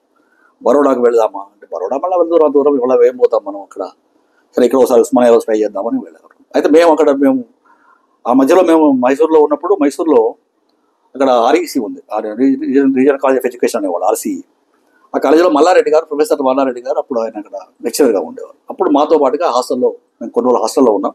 రోజు హాస్టల్లో మాతో భోజనం చేసేవాడు, టిఫిన్లోకి వచ్చేవాడు, భోజనం చేసేవాడు. ఆయన ఒంటరిగా ఉండేవాడు అప్పుడు స్టాఫ్ క్వార్టర్స్లో. అయితే ఆయన పరిచయం అప్పుడు పరిచయం మాకు. అయితే ఆ పరిచయంతో నేను హైదరాబాద్కు పోయినాను. పోయి అడిగి ఉస్మానియా పోయి సార్ ఇట్లా నాకు ఉంది. నేను అప్పుడు మా ఆదిరెడ్డి గారు ఒక లెక్చరర్ ఉండేవాడు ఇక్కడ, మరి కోఆర్డినేటర్ ఇక్కడ ఏకశిలా కాలేజ్ అని పెట్టారు సార్. నాన్నగారికి బాగా తెలుసు సార్. అయితే ఆయన ద్వారా తీసుకుని పోతున్న తర్వాత నాన్న ఇస్తారా నాన్న నీకు అని చెప్పారు అన్నాడు అన్నట్టు ఆయన. అయితే మొత్తం మీద సీట్ వచ్చింది. టాపిక్ ఏమి ఇచ్చారు? Topic adult education. Professor Sriramurthy గారు సైకాలజీ, ఆయన గైడ్ కొని ఏం చేశారంటే టాపిక్ అడల్ట్ ఎడ్యుకేషన్. అడల్ట్ ఎడ్యుకేషన్లో ఏంటంటే factors responsible for effective implementation of adult education programme అని చెప్పి రాష్ట్రంలోని మూడు డిస్ట్రిక్ట్స్ తీసుకొని, ఒకటి కర్నూలు, ఒకటి కృష్ణా, ఒకటి వరంగల్ జిల్లా, ఈ 3 జిల్లాలు తీసుకొని స్టడీ చేసాం అన్నట్టు. చేస్తే నేను స్టార్ట్ చేశాను, పిహెచ్డీ స్టార్ట్ చేసే వరకు మా సారు నైజీరియాకు డిప్యుటేషన్ మీద పోయినారు ఒక 2 years. ఆ తర్వాత ఎవరు వచ్చారు, నువ్వే పూర్తి చేసే నాన్న అని చెప్పన్నాడు. చేసిన తర్వాత 87లో సబ్మిట్ చేశాను థీసిస్. సబ్మిట్ చేసిన తర్వాత సార్ వచ్చారు నేను సంతకం చేశాను. అయితే 8 months పట్టింది ఇది అవార్డు అయ్యే వరకు. 88లో అవార్డు అయింది. 88లో అవార్డు అయింది. మీ కోరిక తిరిగింది, డాక్టర్ పక్కన డాక్టరేట్ అప్పుడు కోరిక తిరిగింది. అయినా మనం ఇంకా చదవాలి. మనం ఇక్కడ ఒక చిన్న విరామం తీసుకుందాం. కొంచెం అంటే విరామం తీసుకుని మళ్ళీ ఇక్కడ నుంచి కంటిన్యూ చేద్దాం.